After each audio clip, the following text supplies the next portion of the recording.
अस्सलाम वालेकुम नाज़रीन, मैं हूं आपकी होस्ट युसरा बलोच और आप देख रहे हैं रोही एट 10। उम्मीद करते हैं कि आपकी सुबह बहुत अच्छे से गुजरी होगी। कोशिश करें कि अपनी सुबह का आगाज़ मुस्बत सोच के साथ किया करें। जब आप मुस्बत सोच के साथ पॉजिटिवली चीज़ों को आगे लेके चलते हैं तो बहुत अच्छे से काम अंजाम होते हैं और आपका मूड भी अच्छा रहता है और बाकी लोगों के लिए भी डेफ़िनेटली आप आसानियाँ पैदा करते हैं जब आप एक पॉजिटिव होप के साथ मुस्बत सोच के साथ अपने काम को आगे बढ़ाते हैं। आज हम बात करेंगे प्लास्टिक का एक बहुत ज़्यादा इशू है कि प्लास्टिक बैग्स का इस्तेमाल किया जाता है, जो कि एनवायरनमेंट के लिए भी ऑब्वियसली एक बहुत बड़ा इशू है। और डेफ़िनेटली जो प्लास्टिक है वो इतनी जल्दी जो होता है ज़मीन में 100 साल के करीब जो हमने अपनी लाइफ में मैंने या जो आज मेरे साथ स्टूडियो में जो भी गेस्ट मौजूद हैं उन्होंने अपना पहला जो टूथब्रश लिया होगा वो भी कहीं ना कहीं मौजूद होगा। प्लास्टिक इतनी ज़्यादा ख़तरनाक है, कैंसर का भी एक कॉज कर रही है। और अक्सर हम देखते हैं कि लोग होटल से या डिफरेंट जगहों से प्लास्टिक के शॉपर में चाय लेके जा रहे होते हैं तो प्लास्टिक जो है ख़ासी मेल्ट होती है उसके अंदर। तो कोशिश की करें कि प्लास्टिक की चीज़ों से इज्तनाब किया करें, जो एनवायरनमेंट फ्रेंडली चीज़ें हैं उनको अडॉप्ट करें, उन तरीक़ों को अडॉप्ट करें। आज हम बात करेंगे इसके ऊपर कि प्लास्टिक के ऊपर जो क्या हुकूमत की जानिब से और EPA की जानिब से इक़दाम किए जा रहे हैं। हमारे साथ मौजूद हैं Tahir Sial, deputy director EPA हैं। सर, आपको वेलकम करते हैं। जी madam, thank you so much. कैसे हैं सर आप? जी अल्हम्दुलिल्लाह, मैं खैर ऑफिस से हूँ। उसके साथ हम हफ्ते भर की स्टोरीज़ के ऊपर और अहम केसेस के ऊपर बात करेंगे। हमारे साथ स्टूडियो में मौजूद हैं माहिर इमरान। माहिर इमरान, आपको वेलकम करते हैं। ओके, मैं बिल्कुल ठीक हूँ, आप कैसे हैं? अल्हम्दुलिल्लाह। बस अभी बाहर मौसम थोड़ा सा हॉट है, गर्मियाँ मुल्तान में आपको पता है बहुत ज़्यादा होती है। यहाँ पहुँचना जो है वो थोड़ा डिफ़िकल्ट होता है। ये तो मेरे ख्याल में सभी का मसला है कि यहाँ पहुँचना बड़ा डिफ़िकल्ट हो जाता है। मुल्तान में काफ़ी और साउथ पंजाब का वेदर हमेशा हार्श ही रहता है, ख़ासकर समर में। तो सर से आगाज़ करते हैं हम प्रोग्राम का। अच्छा सर, पंजाब में 75 के करीब माइक्रोन से कम मोटाई वाले प्लास्टिक के जो बैग्स पर पाबंदी क्यों आयद की गई है, इसके ऊपर थोड़ा सा हमें ब्रीफ कीजिएगा। जी मैडम, आपका पहला सवाल और बड़ा ज़बरदस्त क्वेश्चन, टू द पॉइंट आपने किया कि हम घुमा फिरा के बात करें। हम उसी पे आते हैं कि जो कि गवर्नमेंट ऑफ पंजाब ने और हमारे जितने एक्सपर्ट्स हैं इन्वायरमेंट प्रोटेक्शन एजेंसी के, और ये सिर्फ इन्वायरमेंट प्रोटेक्शन एजेंसी के एक्सपर्ट नहीं, इवन के जब भी कोई लेजिस्लेशन होती है उसमें एकेडेमिया के लोग हैं और जितने लीगल डिपार्टमेंट के जो एक्सपर्ट्स होते हैं सब मिल के उसके बाद ये कैबिनेट से अप्रूव होती है हमारी लेजिस्लेशन। तो लेजिस्लेशन में जो 75 माइक्रोन जो प्लास्टिक का एक स्टैंडर्ड सेट किया गया है, उसके पीछे लॉजिक ये है कि जो हमारे बिलो द 75 माइक्रोन प्लास्टिक है या साइज़ में कम 12 ज़रब 16 इंच से कम साइज़ के जो प्लास्टिक बैग हैं वो अनअटेंडेड होते थे। यानी कि हम आप भी, मैं भी, सभी हम जो हैं, जो यूज़र हैं, उसको यूज़ करने के बाद उसको अनअटेंडेड फेंक देते थे और फिर वो अनअटेंडेड ही रहता था, जो कि हमारे लिए एक इन्वायरमेंटल जो इशू था। तो उसको एड्रेस करने के लिए कि वो उसको कैसे एड्रेस किया जाए, क्योंकि उसके लिए कोई कलेक्टर नहीं होता था। एक छोटे जो है साइज़ में और फिर उसकी थिकनेस कम होती थी, तो वो फिर हमारी नालियों में, कूड़ा के ढेर पे और इवन के हमारी सॉइल में, सॉइल के पोल्यूशन का काज करता था। तो गवर्नमेंट ने और एक्सपर्ट ने उस पर लेजिस्लेशन करते हुए 75 माइक्रोन और 12 ज़रब 16 का साइज़ इसलिए रखा कि उसके कलेक्टर आए, यानी कि उसको सर्कुलर इकोनॉमी में लाया जाए कि कलेक्ट किया जाए, उसको कलेक्ट करने के बाद उसको रिसाइकल किया जाए। रिसाइकल करने से क्या है कि हमारे डिफरेंट जो है, जैसे कि फ़र्नीचर है और अदर जो हमारे प्रोडक्ट्स हैं जैसे कि चेयर्स वगैरह, टेबल हैं, दूसरे प्रोडक्ट उसको बनाया जा सके, और बजाय इसके कि वो हमारी नालियों के सीवरेज जो है उसका ब्लॉकेज बने और उसमें डिफरेंट जैसे कि मच्छर जैसी और बाकी डिफरेंट जो अशरात हैं वहाँ पे जन्म लें और हमारी जो हेल्थ के इश्यूज़ हैं उनका काज करे हमारे। उसके बाद कूड़ा के ढेर पे, और कूड़ा के ढेर पे सबसे बड़ा जो है अलमिया ये है कि उसको आग लगा देना। मैं आपके तवज्जुह से मैं ये भी अपनी जो स्पेशली मुल्तान की अवाम या आपका चैनल माशाल्लाह बहुत देखा जाता है, इसके थ्रू मैं बताना चाहता हूँ कि प्लास्टिक ये आम बायोमास को जैसे हम आग लगाते हैं तो वो भी हज़ार्डियस है, यानी टॉक्सिक है। अगर उसको स्क्रबर या फ़िल्टर ना किया जाए तो उसके जो स्मोक एयर में जाए तो वो स्मोक का काज करता है। तो उसमें भी डिफरेंट इम्प्योरिटीज़ जैसे कि सॉक्स नॉक्स वगैरह उससे निकलती हैं जो टॉक्सिक गैसेस हैं। बट जो प्लास्टिक का जलना है उससे ज़्यादा ख़तरनाक जो गैसेस निकलती हैं जैसे कि डाइऑक्सिन है, फ्यूरान है, जो कि कार्सिनोजेनिक है, कैंसर का काज करती हैं। तो वो इसका हमें पता चलता है कि इसका धुआं ब्लैक नहीं है, बट उसका जो ब्लूइश कलर है या वाइटिश कलर है वो ज़्यादा ख़तरनाक है एज़ कम्पेयर टू हमारे बायोमास के जो गैसेस हैं वो निकलती हैं उससे। तो ये जो कूड़ा के ढेर पे उनको आग लगा देना है, मैं तो एक वो भी आवाम को एक मेरी तरफ से अपील भी है, मैसेज भी है कि काइंडली उनको आग उसको ना लगाया करें। उसको प्रॉपर कलेक्ट करने वाले जो हैं उनको बुलाएं या ख़ुद कलेक्ट करके एक ऐसी जगह पे रखें और उसको डिस्पोज ऑफ करने पे या रिसाइकलर वाले जो कलेक्ट करने आए उनको दें, बजाय इसके कि उसको वहाँ पे आग लगाएं। वो बहुत ज़्यादा ख़तरनाक है। वो गैसेस हमारी इन्वायरमेंट में रहती हैं जो कि हमारी हेल्थ हैज़र्ड का जो बैस बनती हैं, उनसे बचना चाहिए। उनसे बचना चाहिए। अच्छा सर, ये भी थोड़ा सा बताएं कि लोगों की तरफ से रिस्पॉन्ड कैसा आ रहा है? क्या वो भी शॉपकीपर से या दुकानदारों से मुतालबा करते हैं कि हमें इस शॉपर में दिया जाए जो कि एक तयशुदा स्टैंडर्ड्स हैं कि इसके अकॉर्डिंगली अगर नहीं किया जा रहा, या उनके साथ वैसे ही क्योंकि एक प्रैक्टिस चलती आ रही है, लोगों को अपनी चीज़ से वो होता है, कंसर्न होता है, चीज़ ली और चले गए? जी मैडम, ऐसा है कि स्टार्ट में तो ऐसा था कि जो कस्टमर हैं ये इवन के मुझे जो रिटेलर हैं, जो शॉपकीपर हैं, उन्होंने मुझे बताया, मैं उनसे जाता था, मैं कहता था आप क्यों रखते हैं यहाँ पे ना, ये जो एक गवर्नमेंट ऑफ पंजाब ने जिस चीज़ को बैन किया है तो आप गैर कानूनी काम कर रहे हैं। तो क्योंकि हमारा मैडम ये सबसे पहला एंड ये है, गवर्नमेंट हमें कहती है, हमारे जो डायरेक्टर जनरल ईपी है वो भी हमें हमेशा उनकी डायरेक्शन होती है कि आप पहले लोगों को आगाह करें, उनको अवेयरनेस दें कि ये ख़तरनाक चीज़ है, ये इलीगल है। आप प्रॉपर लोगों की आगाही के बाद उसके बाद इन्फोर्समेंट उनको अपना कानून भी बताएं कि गवर्नमेंट के कानून की खिलाफ वर्जी करने की ये जो है पनिशमेंट भी हैं साथ, और ये जुर्माने हैं। आपका प्लास्टिक जब्त कर लिया जाएगा, उस पर जुर्माना किया जाएगा। उसके बाद इवन के इतनी सख्ती है कि आपकी सेहत की खातिर, माहौल को साफ़ रखने की खातिर आपके कारोबार को सील भी कर सकते हैं। तो उनको ये बताएं। जब मैं ये चीज़ें उनको बताता था, वो कहते हैं कि हमारे से जो कंज्यूमर है, एंड कंज्यूमर है, वो बहस करता है कि हमें तो ये वाला शॉपर दिया जाए। तो मैडम ऐसा है कि ये हमारा जो प्रोसेस है अवेयरनेस का, ये बड़ा सूदमंद साबित हुआ कि हम लोगों में जैसे टाइम टू टाइम अवेयरनेस फैला रहे हैं हम। अच्छा, अवेयरनेस के कोई ट्रेनिंग सेशंस कंडक्ट कराए जा रहे हैं, ऑनलाइन दी जा रही है, किस तरह की ट्रेनिंग्स दी जा रही हैं या किस तरह की अवेयरनेस दी जा रही है कि ताकि लोगों में भी शऊर उजागर हो और जो ताजर बिरादरी है वो भी कोऑपरेट करे इस चीज़ के ऊपर? हाँ जी, एग्जैक्टली मैडम, ऐसा है कि हमारे जो डायरेक्टर जनरल ईपी हैं उनकी तरफ से हमें ये पिछले ईद से पहले जो उनकी डायरेक्शन थी कि आपने हर जो पॉइंट्स हैं, अभी मुल्तान के अंदर हमने 13 पॉइंट्स जो है प्लास्टिक फ्री जोन डिक्लेयर किए हैं। अच्छा।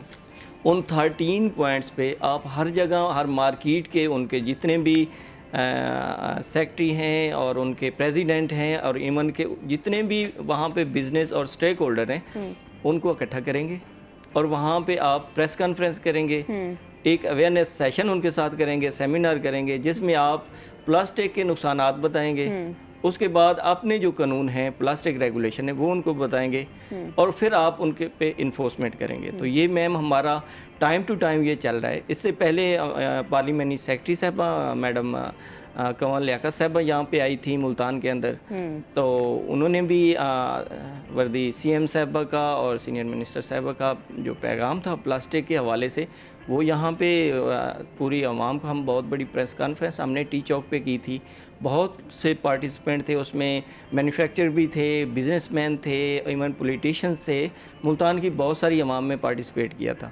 तो इसी तरह हम ये कंटिन्यूसली जो है प्रेस कॉन्फ्रेंसेस कर रहे हैं। कल भी मैंने की है गुलशन मार्केट में, आज भी मेरा प्लान है। मैंने आपके भी जो रोही के मैडम अलिशबा है उनको कहा है कि आप हमें ज्वाइन करें, आपके थ्रू हम अवेयरनेस का सेशन जो है ना उसको सूदमंद बनाएं। अच्छा, जो ताजिर बिरादरी है उसकी जानिब से कोई इस तरह का रद्द-ए-अमल आ रहा है कि आपके लिए मुश्किलात खड़ी हो रही हों और प्रॉब्लम थोड़ी सी आ रही हो कि उनको समझाने में या इस तरह से? जी मैम, पहले आता था, अच्छा। बट अभी जो है ना बहुत ज़्यादा, कल जो मेरी प्रेस कॉन्फ्रेंस थी उसमें इवन के जो प्रेसिडेंट थे और उसमें मैन्युफैक्चर भी दो थे, तो कुछ लोगों का ये था कि हम यहाँ पे मुल्तान में तो कंट्रोल कर लेंगे, बट जो अदर सिटीज़ में जो है वो वहाँ से, जैसे कि लाहौर का एक जो बीच में पार्टिसिपेंट थे उन्होंने जिक्र किया कि फ़लाँ जगह पे गजूमता में फैक्ट्रियाँ हैं, वहाँ से बन के हमारे मुल्तान में आ रहा है। तो मैंने वहाँ पे ये ठहर के ये चीज़ क्लियर की उनके साथ। मैंने कहा कि हमारा जो इन्वायरमेंट प्रोटेक्शन एजेंसी है ये हर डिस्ट्रिक्ट में है, और हमारे जो डायरेक्टर जनरल साहब हैं उनकी डायरेक्शन हमारे हर डिस्ट्रिक्ट को क्लियर है, और इवन के लाहौर पे तो उनका बहुत ज़्यादा फोकस है। और इंशाल्लाह ये 5 जून का जो हमारा वर्ल्ड इन्वायरमेंट डे है, इसका हमें सभी को, जितने डिस्ट्रिक्ट ऑफिसर हैं, इनको डायरेक्शन मिली हुई है हमारे director general environment protection agency के, कि आपने 5 जून तक जो हमने पॉइंट, जैसे कि 13 पॉइंट्स हमने मुल्तान के दिए हुए हैं, वो टोटली जो है प्लास्टिक फ्री जोन होने चाहिए, जो प्रोहिबिटेड प्लास्टिक है। तो नो डाउट कि उसमें मैन्युफैक्चर भी आते हैं, उसमें रिटेलर भी आते हैं, और उसमें जो है हमारे कंज्यूमर भी आते हैं, और इवन के उसमें कलेक्टर भी हैं। तो ये सारे लोगों के साथ हमारा जो है वो लाइजान है, और अभी अल्हम्दुलिल्लाह लोग बहुत चीज़ों को समझने लगे हैं। जैसे कि कल प्रेसिडेंट ने उस प्रेस कॉन्फ्रेंस में अपने ही लोगों को कहा, कहते हैं कि ये लोगों का तो हमें शुक्रिया अदा करना चाहिए, तो हमारी सेहत के लिए आ रहे हैं। देखें कि प्लास्टिक कितनी ख़तरनाक है, कि फॉर एग्ज़ाम्पल आप सुबह नाश्ते के लिए उसमें गरम चने मंगवाते हैं, गरम चाय मंगवाते हैं, और दोपहर को ऑफिस के टाइम में आप फिर चाय मंगवा लेते हैं, या उसमें चावल मंगवा लेते हैं। रात को सेम इसी तरह आप उसमें डिनर शॉपर में सालन मंगवा लेते हैं, या और कोई खाने की चीज़, और उसको फिर गरम भी साथ, पहले ऑलरेडी गरम उसके अंदर होता है, फिर आप कहते हैं कि इसको मज़ीद गरम उसी शॉपर में कर लिया जाए। तो देखो एक दिन में आप 3 दफ़ा प्लास्टिक से एक्सपोज हुए, तो आप इसी तरह एक पूरे महीने के साथ उसको कैलकुलेट करें, एक मंथ में आप कितनी दफ़ा प्लास्टिक के साथ एक्सपोज हो रहे होंगे, और फिर उसको साल के साथ करें, और फिर अपनी लाइफ का उस पर देखें कि मेरे बच्चे कितनी उम्र में हैं, मैं कितनी उम्र में हूँ, मैं कब से प्लास्टिक को से एक्सपोज हो रहा हूँ, तो फिर उसकी कैलकुलेशन करें कि मेरी बॉडी में कितनी प्लास्टिक आ चुकी होगी। सही। अच्छा सर, ये भी बताएं कि 5 जून के हवाले से क्या तैयारियां हैं, क्योंकि वर्ल्ड इन्वायरमेंट डे मनाया जाता है इस वक्त, इस हवाले से डिस्कस करेंगे। लेकिन अभी हम जाते हैं एक छोटी सी ब्रेक पे, ब्रेक से वापस आएंगे तो नाजरीन कॉन्वर्सेशन को यहीं से कंटिन्यू करेंगे, हमारे साथ रहिएगा।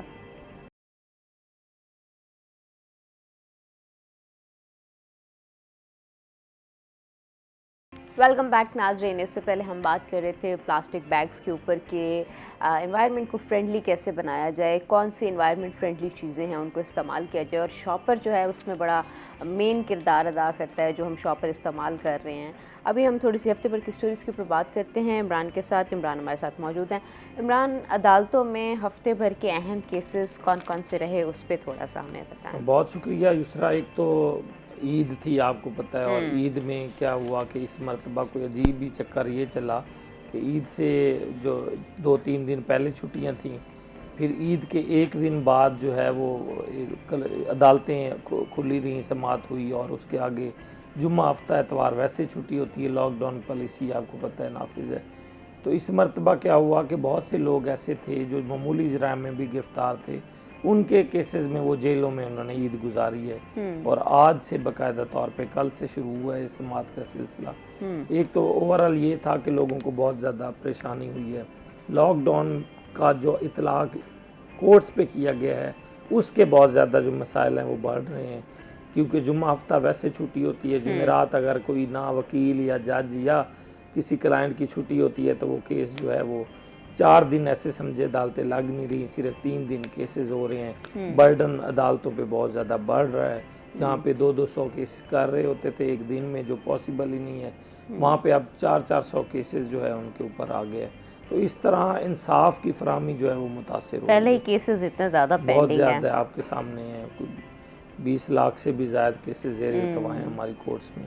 और दूसरा जो है अहम केसेस की अगर आप बात कर रही हैं, तो अब जो कल से हम देख रहे हैं, आप जो कल भी हुए थे, एक तो ऑफ लोडिंग के बहुत ज़्यादा केसेस आ गए हैं। हाई कोर्ट ने क्लियर कट डायरेक्शन दी हुई है कि बग़ैर वजूहात के या रिटर्न आप जब तक लिख के नहीं देंगे आप किसी को ऑफ लोड नहीं कर सकते।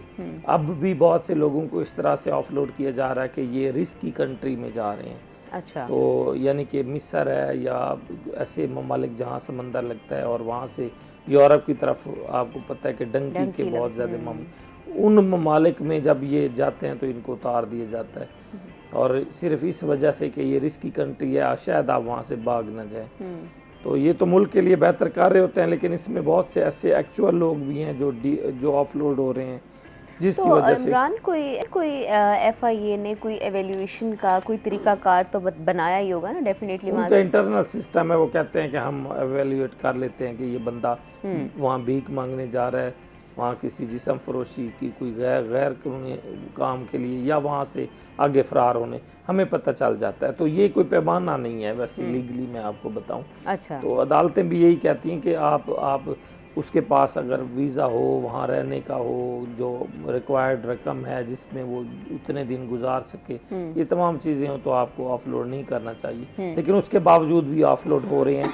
इस ऑफलोडिंग के खिलाफ अदालतों में केसेस बहुत ज़्यादा बढ़ चुके हुए हैं। अच्छा, दूसरा जो है कस्टम हुकाम के ख़िलाफ़ मुख्तलिफ जो पिटिशन्स दायर हुई हैं, उसमें क्या है कि कस्टम का एक जो ट्रस्ट उन्होंने वो किया हुआ है कि जितनी गाड़ियाँ स्मगलिंग में यूज़ होती हैं उनको पकड़ते हैं, तो इनका एक तो अपना पोर्ट है, दूसरा वो ट्रस्ट के साथ वहाँ पे शेर शाह में बना हुआ है, तो वहाँ ये खड़ी कर देते हैं। जैसे ही कस्टम हुकाम खड़ी करता है, तो जब वो रिलीज़ होती है, अदालत उनको गाड़ियों को रिलीज़ करते हैं, तो जब लोग लेने जाते हैं तो उन्हें कहा जाता है कि आप रेंट पे करो, तो उसके ख़िलाफ़ एक पिटीशन जो है वो एप्लीकेशन भी गई है। तो ये बहुत ज़्यादा इशू जो है वो चल रहा है। ऑनलाइन बायोमेट्रिक का अहम केसेस में बात करूं तो वो भी पिटीशन जो है वो दायर कर दी गई है, पहले भी की थी, अब जो है एक CM दायर की है कि जल्द इस पर समाअत हो। पहले क्या होता था कि कोई भी एप्लीकेंट जो है वो दरख्वास्त देता था, कोर्ट में कोई भी इशू होता था, अब उसको पहले ऑनलाइन अपना बायोमेट्रिक कराना होगा, वो ऑनलाइन बायोमेट्रिक साल लगाना होगा, तो फिर जाके वो केस जो है वो दायर होगा। अब बहुत से लोग ऐसे हैं जिनके ID कार्ड नहीं बने हुए, बहुत से ऐसे हैं जो अंडर एज हैं, बहुत से ऐसे हैं जिनके ये थंब इम्प्रेशन वो नहीं होते वहाँ पे, और रिकॉग्नाइज नहीं करती में खासकर, और बायोमेट्रिक। अब बायोमेट्रिक की मैं बात कर रहा हूँ, कोर्ट के लिए भी नहीं होती, नादरा की एक मशीन रखी हुई है। और तीसरा ये है कि 200 300 रुपये जो है वो भर के वो बायोमेट्रिक कराई जा रही है। इंसाफ का असूल महंगा है। जेल में जो लोग पड़े हैं उसकी रिहाई के लिए भी वो बायोमेट्रिक कराएगा, यानी 200-300 का जो टैक्स है वो देगा, और वो टैक्स मिली भगत के साथ कोर्ट्स ले रही हैं, कोर्ट्स के कुछ अमला ले रहा है, कुछ बार एसोसिएशन के अहदेदारान ले रहे हैं, कोई पंजाब बार और डिस्ट्रिक्ट बार करके। तो इस तरह से इन्होंने क्या किया, आपस में बंदर बांट करके एक आम जो साइल है उसके लिए मसाइल बहुत ज़्यादा वो कर दिए। आखिरी जो मैं आपको बताऊं इशू की एक बात के रेवेन्यू कोर्ट्स के हवाले से, पेलरा ने, पंजाब रेवेन्यू रेगुलेटरी अथॉरिटी, इन्होंने वो कर दिया था कि आपने अब रेवेन्यू का कोई भी केस होगा तो ऑनलाइन होगा दायर, उसके लिए पोर्टल भी बन गया सारा। अभी रेवेन्यू कोर्ट्स में ऑनलाइन केसेस दायर ही नहीं हो रहे। वकला से बात हुई, शहरियों से बात, एक तो 4,000 रुपये तक का टैक्स लगा दिया कि उसको पे करने से पहले आप सरकारी खाते में वो 3500 रुपये जमा कराएंगे। ये भी यानी कि अब इंसाफ को भी इतना ज़्यादा महंगा कर दिया है कि, और दूसरा क्या है कि वो दायर ही नहीं हो रहे केसेस ऑनलाइन, उसमें कोई ना कोई आ जाती है, एरर आ जाता है, कभी पोर्टर का लिंक डाउन है, कभी कोई इशू है। इस वजह से करोड़ों अरबों रुपए की प्रॉपर्टी जो महंगी है उसमें स्टे मौजूदा उस वक्त में, मुकर्रर वक्त में आपको नहीं मिल सकता, या विकेट नहीं हो सकता, तो बहुत ज़्यादा नुकसान जो आवाम का है वो हो रहा है। तो इसको भी मैं समझता हूँ हुकूमत पंजाब को, पेलरा को इस चीज़ को देखना चाहिए कि उन्होंने ऑनलाइन रेवेन्यू कोर्ट्स कर दिए हैं केसेस, लेकिन वो दायर अंदराज अभी भी नहीं, और लोगों को पता ही नहीं है, वकला को नहीं है कि किस तरह से हम ऑनलाइन दायरी करेंगे, और उसकी रिक्वायरमेंट इतनी सख्त है कि वो बरो वक्त हो नहीं सकता। 10-10 दिन वो पोर्टल पे इसी काम पे लगे रहते हैं, तब तक उनके कीमती जो राइट्स हैं वो वायलेट हो जाते हैं। अच्छा, थोड़ा सा लॉकडाउन पे आते हैं। लॉकडाउन दोबारा से शुरू हो गया है, ताजिर बिरादरी का क्या रिस्पॉन्ड है? डेफिनेटली उनके भी कारोबार खासे लॉकडाउन से मुतासर हो रहे हैं, और इस टाइम मुल्क की सिचुएशन भी ऐसी है कि लॉकडाउन लगाना भी मजबूरी है, क्योंकि पेट्रोल प्राइसेस और दूसरी जानिब ईरान एंड अमेरिका डिस्प्यूट की वजह से असरात तो आ रहे हैं दुनिया के ऊपर, तो पाकिस्तान के ऊपर भी आ रहे हैं। तो अभी लॉकडाउन की सिचुएशन क्या है? और क्या देखें, लॉकडाउन इस तरह कल से जो है वो शुरू हो चुका हुआ है। पहला दिन था, रिलैक्सेशन दी गई थी गवर्नमेंट की जानब से, किसी को फ़ाइन इम्पोज नहीं हुआ, किसी की कोई दुकान सील नहीं हुई, लेकिन ताजर बरादरी परेशान बहुत ज़्यादा है। आपको पता है महंगाई बहुत बढ़ गई है, फ्यूल प्राइसेस बहुत इंक्रीज़ हो गए हैं, और उसके साथ साथ अब क्या है कि लोगों का जो कारोबार है, मुल्तान की गर्मी है, दिन में लोग बाहर निकल नहीं सकते। आपके सामने 45 सेंटीग्रेड तक जो दर्जा हरारत है। शाम का वो वक्त होता है 8, 9, 10, 11 बजे लोग जाते हैं, लेकिन 8 बजे तक मार्केट्स को बंद करने का हुक्म है। 10 बजे तक रेस्टोरेंट्स वगैरह जितने भी हैं, इसमें इस्तेस्ना है मेडिकल स्टोर, पेट्रोल पंप्स, और जहाँ पे वो टेक अवे वाला सिस्टम है वहाँ पे इस्तेस्ना दिया गया। तो कहने का मकसद ये है, बेकरीज वगैरह को भी 10 बजे तक का ये जो वक्त है वो है, और 8 बजे मार्केट। 8 का मतलब ये है कि आपकी मगरिब की जैसे नमाज पढ़ के बंदा फ्री होता है, तो उस वक्त के बाद मार्केटें भी बंद। तो ये जो एक वो है, ये फंक्शन डेवलप्ड कंट्रीज़ में तो चल रहा है, लेकिन वहाँ पे लोगों को सहूलियात भी हैं, उनको ये इश्यूज़ ही महंगाई के हवाले से नहीं है। हमारे तो मगरिब के बाद लोग बाहर निकलते हैं, ताजर बहुत परेशान है। ताजिर इस हवाले से बहुत परेशान हैं। चाहिए कि कुछ ना कुछ ताजिर बिरादरी के लिए भी इक़दाम किए जाएँ। नाज़रीन, अभी हम जाते हैं एक छोटी सी ब्रेक पे, ब्रेक से वापस आएँ ये तो कॉन्वर्सेशन को यहीं से कंटिन्यू करेंगे। हमारे साथ रहिएगा।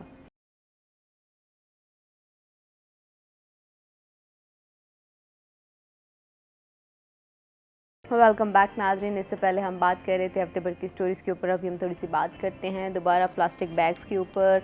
और 5 जून को वर्ल्ड एनवायरनमेंट डे भी मनाया जाता है। इसके ऊपर हमारे साथ ताहिर सुहेल साहब मौजूद हैं। ताहिर सियाल साहब, आप इसके ऊपर ये बताएं कि क्या तैयारियाँ की जा रही हैं? 5 जून करीब ही है। जी मैम, ऐसे है कि हमने डिफरेंट यूनिवर्सिटीज़ के साथ लिहाज़ान में हैं हम, और बाकी जो प्लास्टिक एसोसिएशन है उनके साथ, और डिफरेंट जो मार्केट्स में रिटेलर्स हैं उनके साथ हम, तो स्पेशली हमारा फोकस है प्लास्टिक पे कि हमने जैसे कि मुल्तान को प्लास्टिक फ्री जोन डिक्लेयर करना है, जो कि इलीगल प्लास्टिक है उसके हवाले से।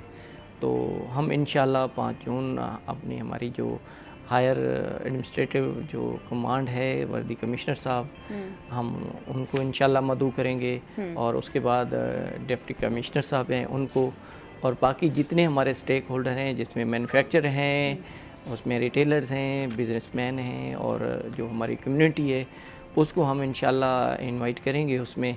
तो जैसे कि हमारा ये आगाही का सिलसिला है, बहुत सारे लोगों तक हमारा ऑलरेडी मैसेज जो है वो जा चुका है।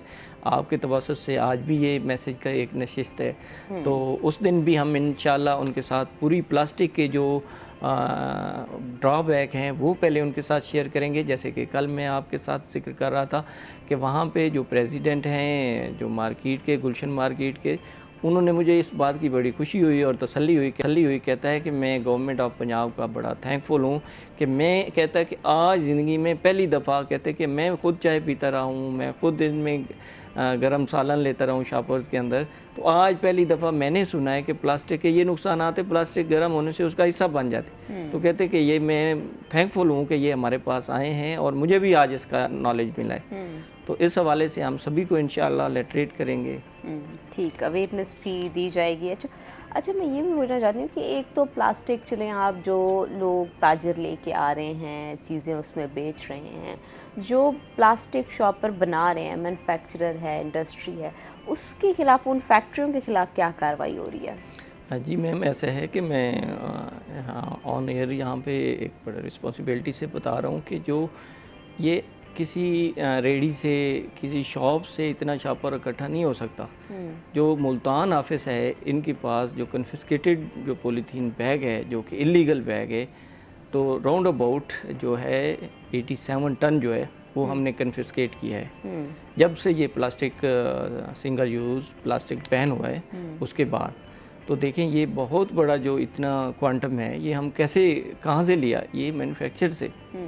तो हमारे मेन सोर्स वही है कि जहाँ से वो नल है ना, नल खुली हुई है, तो हम उसको बंद करना चाहते हैं। बट पहले जैसे मैं आपके साथ गोशगुजार कर रहा था कि उनका ये होता है कि अगर मुल्तान के अंदर हम मैन्युफैक्चर कर रहे हैं, स्टैंडर्ड प्लास्टिक कर रहे हैं, तो वो बाहर से कहीं से ख़रीद लेते हैं। जैसे कि KPK में जो बैन नहीं है, कराची में नहीं है, सिंध से आ जाता है, तो वो यहाँ पे जो रिटेलर हैं, जो मार्केट में वो सेल होता रहे, तो फिर हमारे मैन्युफैक्चर करने का, फिर गवर्नमेंट ऑफ पंजाब ने इस पे ये डिसीजन लिया कि इसमें जो मार्केट्स हैं वहाँ पे भी इन्फोर्समेंट की जाए कि उनकी डिमांड भी बढ़े, यानी कि सप्लाई और चेन का जो बैलेंस है ना वो भी बरकरार रहे, कि जो मैन्युफैक्चर है उसकी प्रोडक्ट बने और उसी मार्केट में उसकी डिमांड भी हो। तो इसलिए हम मार्केट में और एंड यूज़र पे भी इन्फोर्समेंट हमारी उसी तरह है लेजिस्लेशन के तहत, कि जैसे कि हम रिटेलर पे हैं 5,000 से 20,000 तक फ़ाइन करते हैं, उसके पास हमें भले 2 किलो क्यों नहीं मिलते, हम वो भी कन्फिस्केट कर लेते हैं। कि उसके लिए अब देखिए एक मैन्युफैक्चर है, उससे हम भले 100 टन उठा लें, वहाँ से हम 100 मन उठा लें, अब एक जो रेडी वाला है उससे 2 किलो भी उठाएंगे ना, तो उसको फील होगा कि ये मेरा आज यहाँ पर उठाया गया। तो इसलिए हम इन्फोर्समेंट उनसे कम करते हैं, क्योंकि उनके पास हो सकता है कि सारा दिन में उसकी बचत ही उतनी हो। तो हम इन्फोर्समेंट के लिए उन पे भी प्रेशर रखते हैं कि वो इसकी डिमांड करें। तो बट हमारा मेन फोकस मैन्युफैक्चर पे होता है कि जो मैन्युफैक्चर है वो हमारे से प्रॉपर रजिस्टर्ड हो, और प्रॉपर रजिस्ट्रेशन के बाद जो हमारी SOPs हैं उनको फॉलो करे। अगर उनको वायलेट करता है तो हम उससे उसका बनाया हुआ प्लास्टिक जो है वो जब्त कर लेते हैं। तो इंशाल्लाह हम इसी तरह कमिटेड हैं कि नेक्स्ट टाइम हम मैन्युफैक्चर जो है उसको सबसे पहले रखेंगे, और इसी तरह साथ साथ रिटेलर और एंड यूज़र तक भी उसको हम कंप्लाइंस में लेके आएंगे। ठीक। अच्छा, जो डेली आवाम एक शॉपर को ज़ाहिर सी बात है प्लास्टिक बैग को इस्तेमाल कर रही है, तो इसके मुतबादिल कौन से हैं, कौन से इस्तेमाल कर सकती है? अक्सर हम देखते हैं कि जब हम किसी अच्छे थोड़े से ब्रांड्स पे जाते हैं तो वो कुछ बैग, कोई कपड़े वाला बैग दे रहे होते हैं या कुछ कागज़ के मटेरियल का होता है, लेकिन उसके वो पैसे ले लेते हैं। उनके साथ तो मेरे ख्याल में आवाम कुछ हद तक कोऑपरेट करने के लिए तैयार हो जाती है, लेकिन जो छोटे ठेले वाले होते हैं या इस तरह के लोग होते हैं उनके साथ काफ़ी बहस तकरार, और ना ही वो रखते हैं ना ही लोग लेना पसंद करते हैं वहाँ से, ना ही पैसे देना पसंद करते हैं। तो लोग मुतबादिल क्या इस्तेमाल करें, आप क्या सजेस्ट कर रहे हैं? जी बिल्कुल, मैं ये आपके तवज्जुह से मुल्तान की आवाम को और स्पेशली पंजाब की आवाम को, कि जैसे कि हम इससे पहले भी शॉपिंग करते थे, हमारे जो आबा-ओ-अजदाद हैं या हमारे पेरेंट्स जो हैं, हम उनको देखते थे तो वो भी तो शॉपिंग करते थे, हम भी उसी तरह बड़े हुए हैं। तो ये एक इजी वे की तरफ हम गए हैं कि प्लास्टिक शॉपिंग बैग जो है वो चाहे उसके कोई म्यार है या नहीं है, तो हम उसके एडिक्ट हो चुके हैं। अब उस एडिक्शन को हमारे साथ हैं, कॉल ले लेते हैं, फिर यहीं से कंटिन्यू करेंगे। जी अस्सलाम वालेकुम, कौन बात कर रहे हैं और कहाँ से? जी मुजफ्फरगढ़ से रावत सदर कर रहा हूँ। ठीक है, सवाल कीजिएगा। सवाल ये है बेटा कि ये लोग अब जो है ना गालिब हो गए थे उस शॉपर की तरफ जो आप कह रहे हैं कपड़े का है, वो बनवाने लगे थे कुछ लोग बड़े ताजिर यहाँ मुजफ्फरगढ़ में। ठीक। और आहिस्ता आहिस्ता आहिस्ता आहिस्ता गालिब होने लगे थे, लेकिन बदकिस्मती कह लें कि हमारे जो हजरात हैं वो बीच में या तो एकदम जो हाईलाइट होते हैं या फिर एकदम खामोश हो जाते हैं। खामोशी की वजह से दोबारा वो शॉपर वाले हाईलाइट हुए। तो थोड़ा सा तेजी और तमाम अवाम मानने के लिए तैयार है, अर्गिज ऐसा नहीं चाहते कि शॉपर। हाँ, मेन जो प्रॉब्लम बेटा ये है कि जो बना रहे हैं वहाँ पे अगर तेजी दिखाएं, हमारी अपराध या कानून थोड़ी सी तेजी दिखाए, वहाँ सख्ती की जाए और इसको ना बनाया जाए तो इसका मसले का हल है। अदरवाइज ये गलिए मोहल्लों में बन रहे हैं, घरों में बन रहे हैं। ठीक है, इसको जो है ना बेटा थोड़ा सा तवज्जो की जरूरत है, या कि प्रेस कॉन्फ्रेंस की जरूरत नहीं है, यकीन कीजिए आप। ओके ओके, ठीक है, thank you so much. Sir सवाल है उनका यही कि मैन्युफैक्चरर, और दूसरा ये कि एक तो आवाम में शऊर तो उजागर करना, लेकिन इसके ऊपर एक कुछ सख्त स्टेप भी लेने पड़ेंगे। सबसे पहले तो वहीं जहाँ से बन रहा है ना उन्हीं को ही हाथ डालना पड़ेगा। जी जी, मुझे सबसे बड़ी खुशी उनसे जो हमारे मोहतरम कॉलर थे उनकी बात से हुई कि आवाम मानने के लिए तैयार है। तो मैंने भी ये फील किया, जैसे वो कह रहे हैं ना कि मैं प्रेस कॉन्फ्रेंस अवेयरनेस सेशन में जाता हूँ तो लोगों का वो इतराज़ ख़त्म हो जाता है कि हमारे पे इन्फोर्समेंट करने आ गए, हमें पहले बताया ही नहीं। तो वो लोग मानने के लिए तैयार हैं अल्हम्दुलिल्लाह। जैसे कि हमारा पहले मैंने बताया कि मुल्तान के अंदर 87 टन जो है हमने कन्फिस्केट किए, तो ये मेरा ये एक रिक्वेस्ट समझ लें या मेरी एक इन्फोर्समेंट का ये एलिमेंट समझ लें कि जो मैन्युफैक्चर हैं वो गेट रेडी कि इंशाल्लाह हम SOPs और सब स्टैंडर्ड जो प्लास्टिक है उसको हम बिल्कुल कतन बर्दाश्त नहीं करेंगे और SOP को हम 100% जो है ना वो फॉलो करवाएंगे और स्टैंडर्ड प्लास्टिक का कारोबार मैन्युफैक्चर करेंगे तो वो सेल कर सकेंगे। अदरवाइज़ हमारा क्रैकडाउन पहले से भी है और अभी नेक्स्ट जो है इवन के ये 5 जून के बाद ज़ीरो टॉलरेंस होगी और 5 जून तक भी हमें कहीं से भी कोई प्लास्टिक मैन्युफैक्चर के पास मिल गया तो हम एक शॉपर बैग भी शॉपिंग बैग जो नॉन स्टैंडर्ड होगा SOP वायलेटेड होगा तो हम वहाँ पे नहीं छोड़ेंगे, हम भारी जुर्माने भी करेंगे और उनकी जो इंडस्ट्री है मैन्युफैक्चर की उसको सील भी करेंगे। तो ये हमारे क्योंकि सेहत का मामला है, जहाँ सेहत जुड़ी हो तो वहाँ पे हमें कॉन्शियस होना चाहिए और जैसे कि हमें गवर्नमेंट ऑफ पंजाब की डायरेक्शन है कि इस पे आपने ज़ीरो टॉलरेंस रखनी है तो इंशाल्लाह हम ऐसे ही करेंगे। ओके अच्छा, ज़्यादा फोकस किन उन पे होता है ताजिर्स पे कि ये जो खाने पीने की दुकानें होती हैं इनके ऊपर ज़्यादा फोकस किया जाता है या ओवरऑल सभी पे किया जाता है? जी बिल्कुल, जैसे कि मैंने ऑलरेडी अर्ज़ की कि ये जो रिसाइकलर प्लांट है वहाँ पे हमारा फोकस होता है कि वहाँ पे शॉपिंग बैग ना बने। जो वो दाना बनाते हैं वो जो हमारा मैन्युफैक्चर है, जो शॉपिंग बैग हमारे खाने पीने के लिए इस्तेमाल होते हैं वहाँ पे रिसाइकलर प्लास्टिक जो है ना वो बिल्कुल कतन ही अलाउड नहीं है। हम वहाँ पे अपनी सर्वेलेंस भी रखते हैं, मॉनिटरिंग रहती है हमारी और उसके बाद मार्केट में स्पेशली हम चेक करते हैं कि वो प्लास्टिक कहाँ से बन के आया, किस मैन्युफैक्चर ने बनाया। हम उससे इंक्वायर करते हैं, जो जिस शॉप पे हमें मिले हम उसके ख़िलाफ़ भी एक्शन करते हैं और फिर हम ट्रेस करते हैं कि ये बनाया किसने है। हम मैन्युफैक्चर तक पहुंचते हैं कि आपने ये वायलेशन की, हमने उस पर जैसे आप कहते हैं ना कि खुफिया छापा, हम छापा मारते हैं, उसके पास जितना भी इलीगल माल पड़ा होता है उसको उठा लेते हैं। तो उसके बाद ज़ीरो टॉलरेंस पॉलिसी पे हमारे DG EPA जो हैं उनकी 100% ये डायरेक्शन है और CM साहब से और सीनियर मिनिस्टर साहब से कि जो कन्फिस्केटेड मटेरियल है वो बिल्कुल वापस नहीं होता। हमारी एक QR कोडेड बुक है उसके थ्रू हम कन्फिस्केट करते हैं। उसके बाद एक हमारी ऐप है, प्लास्टिक ऐप, इकोवाच के थ्रू उस पर एंट्री डालते हैं। तो उसके बाद एक दफ़ा जब फ़ाइन हो जाता है या कन्फिस्केट हो जाता है तो वो फिर वापस किसी को नहीं होता।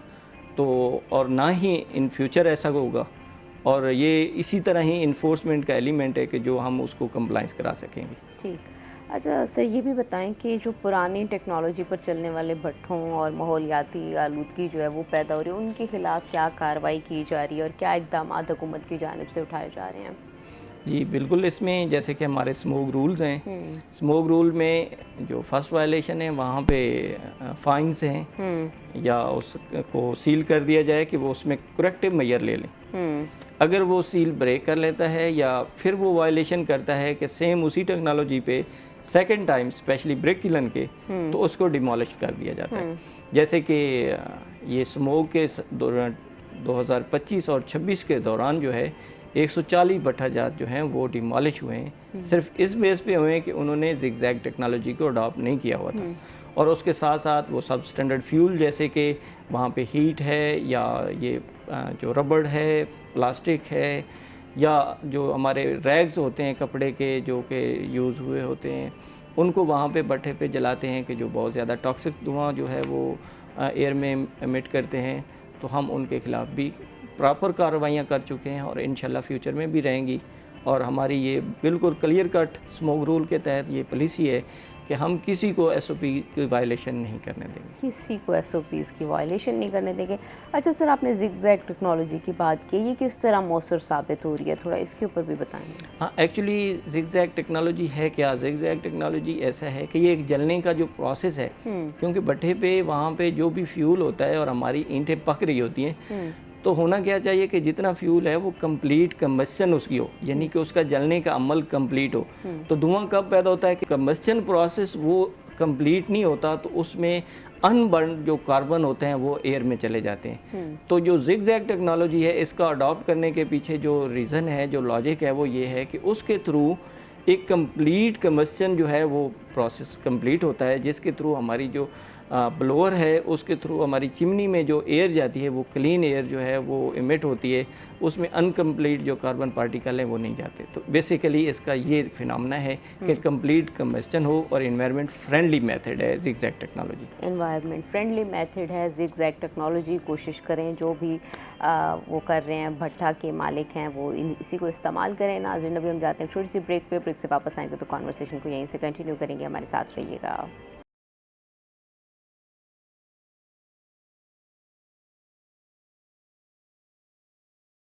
वेलकम बैक नाज़रीन। अभी हम बात करते हैं दोबारा हफ्ते भर की स्टोरीज़ के ऊपर। अच्छा इमरान, शहर में क्राइम जो है वो बढ़ता जा रहा है अनफॉर्चुनेटली। क्या वजूहात हैं एकदम से फिर क्राइम दोबारा बढ़ता जा रहा है? डकैतियाँ बढ़ती जा रही हैं, स्नैचिंग, मोबाइल स्नैचिंग के भी इश्यूज़ बहुत ज़्यादा आ रहे हैं। अच्छा देखें, जैसे सीसीडी से पहले क्राइम बहुत ज़्यादा होता था और खौफ की फ़िज़ा फैली हुई थी। उसके बाद सीसीडी बनी और मुल्तान में कामरान खान साहब हेड आए और उन्होंने इस तरह से, मैं सारा क्रेडिट इस वक्त उन्हीं को दूंगा कि मैं पर्सनल जो है वो मैंने ये देखा भी सही कि लोग जो है क्राइम मुल्तान में रेशो 10% तक सिर्फ रह गई थी, वो भी 5 तक, बहुत दूर दराज इलाकों का। अब क्या हुआ, 1-1.5 महीने से कामरान खान साहब की यहाँ से ट्रांसफ़र हुआ है तो उसके बाद दोबारा जो है क्राइम बहुत बढ़ गया है। अच्छा, महंगाई भी बढ़ी है, आप फैक्टर्स पूछ रही हैं, और ऊपर महंगाई बढ़ी है, लोगों के पास जो है वो खाने का कुछ नहीं है। तीसरा ये है कि आप इधर देख लें कि सैलाब आया या मुख्तलिफ लोग मुल्तान में माइग्रेट हो गए। बहुत से सोसाइटीज़ में कोई पता नहीं कौन कहाँ से आया हुआ है, बाहर के लोग जो यहाँ रह रहे हैं। हॉस्टल्स में देख लें, कोई रजिस्टर्ड नहीं है, वहाँ से बहुत से नौजवान हैं, इवन के ना सिर्फ पंजाब बल्कि वो दूसरे अजला से भी, दूसरे सूबों से भी जो लोग यहाँ पे नौजवान आए हुए हैं, तो अक्सर पकड़े भी जाते हैं, उनमें पता चलता है कि ये बाहर के हैं। एक तो सेफ सिटी जिस तरह बना है तो आपके हॉस्टल्स हर घर का पता होना चाहिए कि ये घर रजिस्टर्ड हो, या कम से कम उस पर जो है इसको कंट्रोल करने के हवाले से SOPs बनाने चाहिए। तीसरा ये है कि अब क्या पुलिस की मैं समझता हूँ एक गफलत भी है, थोड़ी नाअहली भी कह सकते हैं कि डेली मैं आपको बड़े वसूख से कह रहा हूँ 20 से 25 जो वारदातें हैं वो मुल्तान में हो रही हैं। 20 से 25, ये एक बड़ा नंबर है। घरों में डकैती, घरों में रॉबरी, चोरी, स्नैचिंग, ये सारी चीज़ें जो हैं वो शामिल हैं। 5 से 8 मोटरसाइकिलें स्नैच या रॉबरी या थेफ्ट जो है वो मुल्तान में हो रही हैं डेली। इसी तरह गाड़ियों की पे आ जाएं, ईद के दिनों में मैंने स्टोरी की थी कि 10 बकरे एक दिन में जो है वो हो रहे थे चोरी। आज की बात कल की बताऊं कि कल रात की है कि जलालपुर पीर वाला शुजाबाद में 7 डकैत घर में गए और वहाँ से 90 लाख रुपए उठाए हैं। ये जो पुलिस को रिपोर्ट दी गई है। आज भी मुल्तान में इस तरह के बहुत से वाक़यात हैं। चोरियां डकैतियां बहुत ज़्यादा बढ़ गई हैं और इसको कंट्रोल करने के हवाले से दूसरी तरफ से हिकमत अमली जो है इतनी सामने नहीं आ रही। हाँ, अब मैंने देखा है कि 2 रोज़ में 5 पुलिस मुकाबले हुए हैं जिसमें 5 लोग जो है वो मुल्ज़मान हाफ फ्राई हुए हैं, यानी कि वो पुलिस मुकाबलों में उनको ज़ख्मी किया गया, वो ज़ख्मी हुए हैं और पुलिस के अरेस्ट में। ये थोड़ा सा एक्टिव पुलिस इस मामले में नज़र आई है। अदरवाइज़ उसको जो है उन मुल्ज़मान को पकड़ने के हवाले से अभी उस तरह से जो है वो एक्टिव नहीं है, जिस वजह से चोरी डकैतियाँ जो है बढ़ रही हैं। सेफ सिटी का फ़ायदा उठाना चाहिए और इसमें जो है वो नज़र रखनी चाहिए हर किसी की हरकत पे और कौन क्या कर रहा है, क्या उनका रोज़गार है। तो इस तरह से अगर एक्टिव होंगे तो बचत होगी, अदरवाइज वरना रोकना मुश्किल होगा। अच्छा इमरान, थोड़ा सा ये फैक्टर भी आ रहा है कहीं ना कहीं, क्योंकि ऑब्वियसली पेट्रोल प्राइसेस इतनी हाइक भी चली गई हैं, तो उसकी वजह से कोई पुलिस की पेट्रोलिंग भी कम कर दी गई है। बिल्कुल सही कह रही हैं। जो मेरी इंफॉर्मेशन है 2 लीटर मिलता है इनको। अब 2 लीटर, एक पुलिस की गाड़ी को 2 लीटर का मतलब आप समझती हैं। अब यकीन करें, मैं घर से आता हूँ और 5 लीटर मैं डेली डलवाता हूँ। ये तो वो है कि मेरे ऑफिस से घर आने जाने का है। इसके अलावा अगर मैंने शहर में मूवमेंट करनी है तो मुझे 2-3 लीटर और भी डलवाना पड़ेगा। तो मैं अपनी ये बात बता रहा हूँ, एक पूरा डाला, पूरा पुलिस की वैन, मुख्तलिफ जगहों पे वारदातें हो रही हैं, एक जगह से फिर दूसरी 15 कॉल पे पहुंचना। तीसरी अलमिया ये है कि बेचारे मोटरसाइकिलों पे वो आईओ जा रहे होते हैं, लेकिन बहुत ज़्यादा ये भी है, आपने कहा कि मुझे स्नैचिंग हो गई है, वो कहेंगे आ जाएं थाने में आके जो है वो एप्लीकेशन दे जाएं, यानी कि मौके वारदात भी चेक नहीं करते। अगर किसी को आपने पकड़वाना है तो आपको खुद अपनी गाड़ी में ले जाना पड़ेगा या उनको पैसे देने पड़ेंगे कि आप तेल डलवा लो, फिर हम लेके चलते हैं। ये अलमिया आ गया। आपने बड़ा अच्छा पॉइंट जो मेरे माइंड में भी इस वक्त नहीं आ रहा था, नहीं था याद, यानी आपने लेकिन इमरान ये तो एक बहुत ही पुरानी प्रैक्टिस है। मोस्टली देखने में आता है कि कोई पर्चा देने के लिए जाता है तो वो कहते हैं रेड करने के लिए, तो वो कहते हैं पहले पेट्रोल दे दें फिर रेड पे जाएंगे। उनके पास ना गाड़ी है, अच्छा ना फिर पेट्रोल है ना वो है, वो बेचारा वो क्या करे। जो आईओ है वो भी कहता है मुझे नहीं मिलता, वो कौन खा रहा है। इसका एक ऑडिट होना चाहिए कि कितना तेल ऊपर से अलाउ है, कितना मिलता है। अगर कम है तो फिर ये लोग अपना वो करें, इसको आवाज उठाएं। अच्छा। जब मौके पे नहीं जाएंगे तो वारदातें कहाँ करते। बिल्कुल, ये तो सिलसिला थमेगा नहीं, मज़ीद बढ़ता जाएगा। हुकूमत को भी चाहिए इस हवाले से इक़दाम भी करे और ऑडिट भी करे कि देखें कि किस तरह से। अच्छा, थोड़ा सा ये भी बताएं कि जो शहर में महंगाई बढ़ गई है उसके ऊपर बजट में अवामी तवक्कुआत जो हैं वो क्या हैं, कितनी पूरी होंगी, क्या लगता है? देखिए बजट। अच्छा, एक कॉलर है, पहले कॉलर ले लेते हैं। जी अस्सलाम वालेकुम, कौन बात कर रहे हैं और कहाँ से? जी अस्सलाम वालेकुम बेटा, मैं अशफाक बोल रहा हूँ मुजफ्फरगढ़ से। ठीक है। हाँ, तो बात चल रही थी महंगाई के बारे में और पेट्रोल की शॉर्टेज के बारे में, पेट्रोल के रेट बढ़ने के बारे में। बाकी इसमें कोई शक नहीं है कि हम बहुत परेशान हैं, लेकिन हम अपनी परेशानी खुद भी तो हल कर सकते हैं ना। जी जी। कि अब देखें, साइकिल इस्तेमाल करें। चाइना का सदर जब अपनी बाईसाइकिल पर ही अपने ऑफिस में पहुंच सकता है, ठीक है, जो अपना कनाडा का सदर अपनी साइकिल पर अपने ऑफिस पहुंच सकता है, तो हम अपने कारोबार से क्यों नहीं पहुंच सकते? ठीक है, ठीक है, थैंक यू सर, आपका आ गया है। कहते हैं कि साइकिल पर आ सकता है तो बहुत अच्छी है। इसको ना इन चीज़ों को हमें अप्रिशिएट करना चाहिए। हम क्या हंसते हैं, ओहो ये देखें 16वें स्केल का अफसर साइकिल पे जा रहा है, तो हम ना उसको प्रमोट नहीं करते, इन चीज़ों पे हंसते हैं। तो जो तरक्की याफ्ता ममालिक हैं वो इन चीज़ों से बरी। मैं हैरान हूँ, यूके दूसरे इलाकों में वो कहते हैं एक दिन वो काउंटर पे बैठा होता है, अगले दिन वो सफाई कर रहा होता है, अगले दिन वो गेट पे खड़ा होता है, वो शफल होता है। यहाँ जो अफसर है वो अफसर है, जो नौकर है वो नौकर है। और अफसर अगर दूसरा काम करेगा तो लोग हंसेंगे, प्रमोट नहीं करते, तो फिर हम पस्ती का शिकार भी तो हो रहे हैं। अच्छा, ऐसा रवैया हमारे अंदर क्यों होता है कि हम एक अजीब सी एक ईगो में रह रहे हैं? झूठी शान और शौकत। एग्जैक्टली, यही वडेरा सिस्टम जागीरदाराना अंग्रेजों के दौर का हमने देखा। अंग्रेज तो ठीक हो गए, लेकिन हम जो है हम अभी भी उस कॉलोनियल माइंडसेट से नहीं निकले। क्या कहेंगे आप? बिल्कुल सही कह रही हैं। हमें खुद सबसे पहले बदलना होगा, उसके बाद हमारा माशरा बदलेगा। अदरवाइज किसी ने कहा था कि ये हम 75 साल जो हो रहे हैं, अब जो हम तरक्की कर रहे हैं वो दूसरी साइड पे कर रहे हैं, यानी अभी भी हम सीधे रास्ते पे नहीं है। बिल्कुल ऐसे ही है। वो कहते हैं ना कि अभी हजूम है, कौम नहीं बनी। ऐसे ही है, कौम बनने के लिए मेहनत करनी पड़ेगी। अच्छा, शहर में महंगाई बढ़ गई है, इसके ऊपर बजट के हवाले से भी थोड़ा सा बता देखें। बजट अभी आने वाला तो सारों की बजट पे होती है, हर मरतबा बजट आता है, हर चीज़ महंगी हुई होती है। बजट काम है सब्सिडी, लेकिन ये अवाम दोस्त होना चाहिए, बस यही मुतालबा है अवाम का। मार इमरान, आपका बहुत बहुत शुक्रिया, आपने अपना कीमती वक्त दिया है। ताहिर सियाल साहब, आपका भी बहुत बहुत शुक्रिया, आपने अपना कीमती वक्त दिया है। नाज़रीन, अभी हम जाते हैं ब्रेक पे, ब्रेक से वापस आएंगे तो नए मेहमानों का आपसे तारुफ करवाएंगे, हमारे साथ रहिएगा।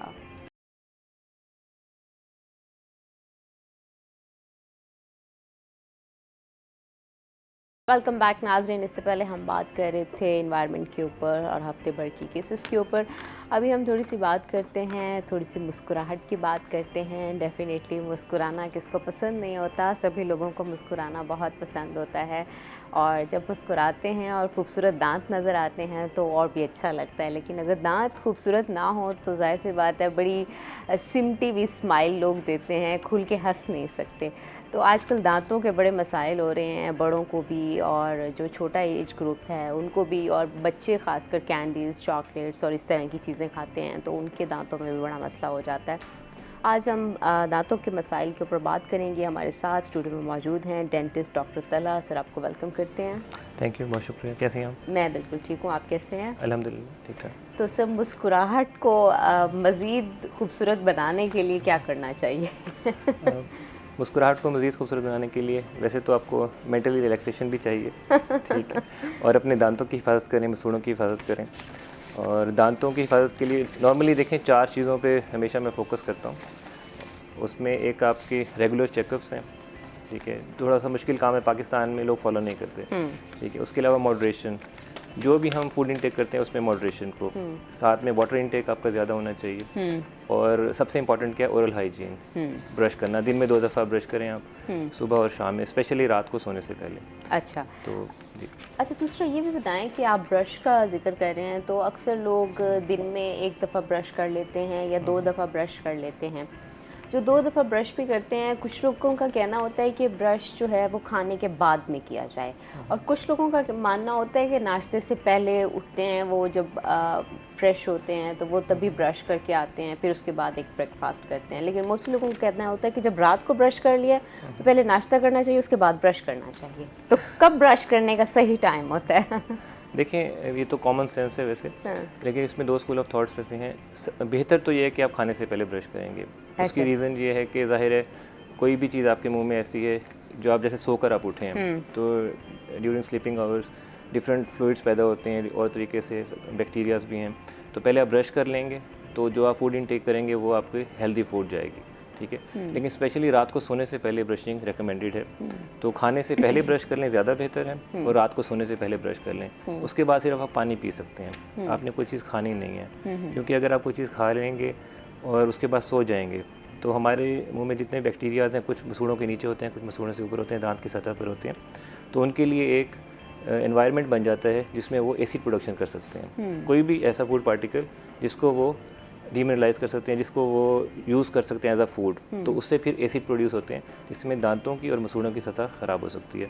तो बेहतर तो ये है कि खाने से पहले किया जाए, लेकिन कुछ जो स्टडीज़ हैं वो ये कहती हैं कि रात को सोने से पहले कर लें आप, और सुबह आप उठ के रिंस कर लें पहले, उसके बाद खाना खा के और फिर ब्रश करके भी आप मतलब अपने काम पे जा सकते हैं, फिर अपने काम पे जा सकते हैं। अच्छा, अक्सर दांतों में कीड़ा लगने की बुनियादी वजूहात क्या होती हैं? बहुत से लोग कह रहे होते हैं कि दांतों को कीड़ा लग गया है। मैंने जो 4 चीज़ें पहले कही हैं उन्हीं पे हम फोकस कर लेते हैं। दांतों पे कीड़ा लगने की वजूहात क्या हो सकती हैं? ब्रश की बात आपने की ना, जब भी हम ब्रश करते हैं, ठीक है, कोई चीज़ हम खाते हैं तो विद इन 30 मिनट्स आपने या तो पानी पी लेना है या फिर उसमें ब्रश करके आप जैसे चले गए। तो खाने की कोई भी चीज़ आप खाते हैं, 30 मिनट के अंदर अगर बैक्टीरिया उसको डिग्रेड करते हैं, उससे एसिड प्रोडक्शन होती है, तो हमारे दांत की जो पीएच लेवल है ना, जो तेज़ाबियत का लेवल है, वो कम होना शुरू हो जाता है।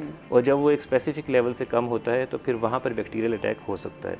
तो बेहतर तो ये कि 2 दफ़ा ब्रश किया जाए, ठीक है। पानी का इंटेक ज़्यादा करें, जितना पानी ज़्यादा पिएंगे ना, क्योंकि ब्रश आप हर वक्त नहीं कर सकते, आप कहीं भी बाहर हैं, आपने खाना खाया, आप ब्रश नहीं कर सकते। कोशिश करें कि with in half an hour, फ़ौरन ना पिए, हाफ एन आवर आप सिप्स के थ्रू, ये भी नहीं कि पूरा ऐसे अपने ग्लास पी लिया, सिप्स के थ्रू पानी पिएंगे, थोड़ी देर उसको मुंह में रखेंगे, वो तेज़ाबियत जो मुंह में होगी उसको वो कम कर देगा, बफर कर देगा उसको, और मुंह में जो तेज़ाब पैदा हो रहा है उसका न्यूट्रलाइजेशन हो जाएगी, उसका इफेक्ट ख़त्म हो जाएगा, आपके दांत बेहतर हो जाएंगे। एक चीज़ और बहुत इंपॉर्टेंट है जो हम सब फॉलो नहीं करते, वो है हमारा ड्यूरेशन ऑफ ब्रशिंग, ठीक है। एक तो हम बहुत ज़्यादा टू एंड फ्रो ऐसे करके ब्रश करते हैं, मैक्सिमम 30 सेकंड्स करेंगे, 20 सेकंड करेंगे और हमारे खाने ब्रशिंग हो गई है। हमने इस तरह ब्रशिंग नहीं करनी, सर्कुलर मोशन में, अप डाउन मोशन में, और जहाँ पर मसूड़े और दांत आपस में मिल रहे हैं उस जगह रख के ब्रश को हल्का सा वाइब्रेट करें, ताकि अगर कोई फूड पार्टिकल है वहाँ से डिसलॉज हो जाए ना। तो 3 to 4 मिनट्स आपने तमाम दांतों की सतह को, सामने की सतह को भी, पीछे की सतह को भी, बैक टीथ हैं, हर जगह पर आपने आराम से वाइब्रेटरी मूवमेंट से, अप डाउन मूवमेंट से और सर्कुलर मूवमेंट से, आपको समझ आ रही होगी, इस तरीके से ब्रश करना है 3 to 4 मिनट्स के लिए। तो इंशाल्लाह आप देखेंगे कि आपकी कैविटीज़ की जो प्रोडक्शन है ना, जो मुंह में कीड़ा लग रहा है, कैविटीज़ बन रही हैं, वो कम से कम हो जाएगी और मसूड़े भी आपके बेहतर हो जाएंगे। मसूड़े भी आपके बेहतर हो जाएंगे। अच्छा, कौन सी फूड जो है वो हम, जाहिर सी बात है पाकिस्तान में और इंडिया में चाय कॉफ़ी का कल्चर बहुत ज़्यादा है, और सुबह का आगाज़ भी चाय के कप के साथ होता है, तो अक्सर चाय पीने से, कॉफ़ी पीने से दांतों की शिकायत ये भी लोगों की होती है कि दांत बहुत ज़्यादा पीले हो जाते हैं, तो उनको चाय भी नहीं, डेफिनेटली चाय छोड़ना भी बड़ा डिफ़िकल्ट काम है, तो चाय भी छोड़ी नहीं जा सकती, तो उनको क्या ऐसी प्रिकॉशंस लेनी चाहिए चाय भी पी सकें और दांत भी साफ़ रहें? सबसे इम्पोर्टेंट फिर वही बात, रेगुलर चेकअप। अगर आप नॉर्मली कोई प्रॉब्लम नहीं, कोई सिस्टेमिक डिजीज़ आपको नहीं है। साल में एक दफ़ा आपने चेकअप करवाना है और अगर रिक्वायरमेंट है तो स्केलिंग और पॉलिशिंग आपने करानी है। स्केलिंग से क्या होगा, जो भी अगर स्टोन्स बन रहे हैं ना वो रिमूव हो जाएंगे। पॉलिशिंग से आपकी सरफेस स्मूथ हो जाएगी दांत की ना। फिर आप चाय भी पियेंगे, कॉफ़ी भी पियेंगे, तो जब सरफेस आपकी स्मूथ होगी दांत की तो उसके ऊपर स्टेन अपटेक बहुत कम हो जाएगा। दूसरी कंडीशन क्या है, अगर आपको जैसे आजकल आपको पता है फैमिलीज़ के अंदर रन करती है डायबिटीज़, अगर शुगर आपकी फैमिली में है, आप डायबिटिक पेशेंट हैं, शुगर आपको है, ऐसी कंडीशन में आपके मसूड़े काफ़ी मुतासिर होते हैं और कोलेजन एक आपने नाम सुना होगा, उसकी प्रोडक्शन नीचे कम हो जाती है। जो दांतों के नीचे हड्डी होती है ना, तो वो आहिस्ता आहिस्ता गलना शुरू हो जाती है। तो अगर आपको डायबिटीज़ है तो 6 मंथ्स के बाद आपने दांतों की सफाई, स्केलिंग या गम थेरेपी जिसको कहते हैं, वो आपने करवानी है। ठीक है, तो बाकी देखें जितना एसिडिक इंटेक होगा ना, मैं बार बार उस पर फोकस करूँ, तेज़ाबियत वाली जो भी चीज़ें होंगी, फूड्स होंगी, कोई उसमें ड्रिंक्स होंगे, वो दांतों की सरफेस को खुरदरा करेंगे। जब भी वो रफ़ होंगे, खुरदरे होंगे, या आपने सिर्फ स्केलिंग करवाई है, पॉलिश नहीं करवाई दांत साथ में, तो फिर वहाँ पर स्टेन अपटेक, कॉफ़ी से, फूड पार्टी, इवन फूड में क्रोमोजेंस होते हैं जो कि कलर उसका आ जाता है उसके ऊपर। तो दांतों को स्टेन करने से बचाने के लिए स्टेनिंग से ये तमाम चीज़ें आपने उसमें फोकस करनी है। हार्ड ब्रश यूज़ नहीं करना। अच्छा। हाँ जी, अगर आपके जो ब्रश है उसके ब्रिसल्स बहुत हार्ड हैं, कुछ लोगों में ये कॉन्सेप्ट होता है ना कि जितना हार्ड ब्रश हम लेकर आएंगे तो वो बहुत अच्छे तरीके से क्लीन कर देगा, तो ये कॉन्सेप्ट गलत है। अच्छा, ये कौन जी, हार्ड ब्रश में क्या होता है कि जब हार्ड ब्रिसल्स, देखें आप कोई भी चीज़ ज़ोर से दांतों की सरफेस पे रब करेंगे, जैसे हार्ड ब्रिसल्स हैं, तो ऊपर से स्क्रैचेस पड़ेंगे जो नज़र नहीं आएंगे आपको, लेकिन माइक्रो स्क्रैचेस होंगे, फिर वहाँ पर जाकर स्टेन अपटेक होगा। ठीक है, बिल्कुल स्लिम सॉफ्ट, सुपर सॉफ्ट या जो बिल्कुल नरम ब्रश होता है वो आपने यूज़ करना है। जो तरीका मैंने बताया था प्रॉपरली, सर्कुलर मोशन में, अप डाउन मोशन में वाइब्रेट करके, वो आपने यूज़ करना है। और स्मोकर्स टूथपेस्ट यूज़ नहीं करनी। ओके, स्मोकर टूथपेस्ट यूज़ नहीं करनी। स्मोकर्स टूथपेस्ट, उसके अलावा टूथ पाउडर्स, ओके, जैसे मतलब नाम डिफरेंट पाउडर्स मिलते हैं नाम से ना, टूथ पाउडर्स हो गए, स्मोकर्स टूथ, उनमें अब्रेसिव पार्टिकल्स होते हैं। ठीक, वो दांतों की। अच्छा, कॉलर ले लेते हैं, फिर यहीं से कंटिन्यू करते हैं। जी, अस्सलाम वालेकुम, कौन बात कर रहे हैं और कहाँ से? ठीक है, सवाल कीजिएगा। मैडम, सवाल ये है कि ये दांतों की स्केलिंग करवानी चाहिए, नहीं करवानी चाहिए, और दूसरा ये कि दांतों के बैक साइड पे जो एक जम जाती है, इसका क्या इलाज है, किस तरह साफ की जाती है, सवालों से बात की। ठीक है, थैंक यू, आपका सवाल आ गया। अच्छा, स्केलिंग का एक ये भी कॉन्सेप्ट होता है कि लोग कहते हैं स्केलिंग कराने से दांत कमज़ोर हो जाते हैं। बहुत से लोग फिर स्केलिंग की तरफ नहीं जाते, वो कहते हैं कोई टोटका कर लें, होममेड रेमेडीज़ की तरफ चले जाते हैं। तो ये एक मिथ है या वाकई एग्जिस्ट करता है कि दांत कमज़ोर होते हैं? बहुत अच्छा क्वेश्चन किया इन्होंने। 2 क्वेश्चन बेसिकली हैं इनके। जो पहली बात इन्होंने की ना स्केलिंग के हवाले से, स्केलिंग करवानी चाहिए कि नहीं करवानी चाहिए। ठीक है, फर्स्ट ऑफ ऑल तो आप ये देखें कि आपने जब भी कोई भी प्रोसीजर करवाना है ना, मतलब कोई भी आपने ट्रीटमेंट लेना है, तो आप क्वालिफाइड जो डेंटिस्ट हैं या क्वालिफाइड डेंटल सर्जन हैं उनसे आप लेंगे। उसकी रीज़न ये है कि जो स्केलिंग होती है ना, वो अल्ट्रासोनिक इंस्ट्रूमेंट होता है। टिप होती है अल्ट्रासोनिक, या यूँ समझे 4-5 लाख 4 to 5 lakhs RPM पे वो मूव कर रही है, हमें नज़र नहीं आ रही वो। तो दांत की सतह पे जब उसको हम यूज़ करते हैं, बेसिकली स्केलिंग तो वैसे मसूड़े और दांत के दरमियान में जो पथरी जमती है उसको रिमूव करने के लिए किया जाता है, तो उसका कोई प्रॉब्लम है नहीं। लेकिन अगर उसको गलत एंगल पे स्केलर यूज़ किया, जो भी कर रहा है उसने, तो उसकी वजह से दांतों की इनेमल डैमेज होती है। इनेमल वो सतह जो सबसे बाहर होती है और एक दफ़ा ख़त्म हो जाए दोबारा नहीं बनती।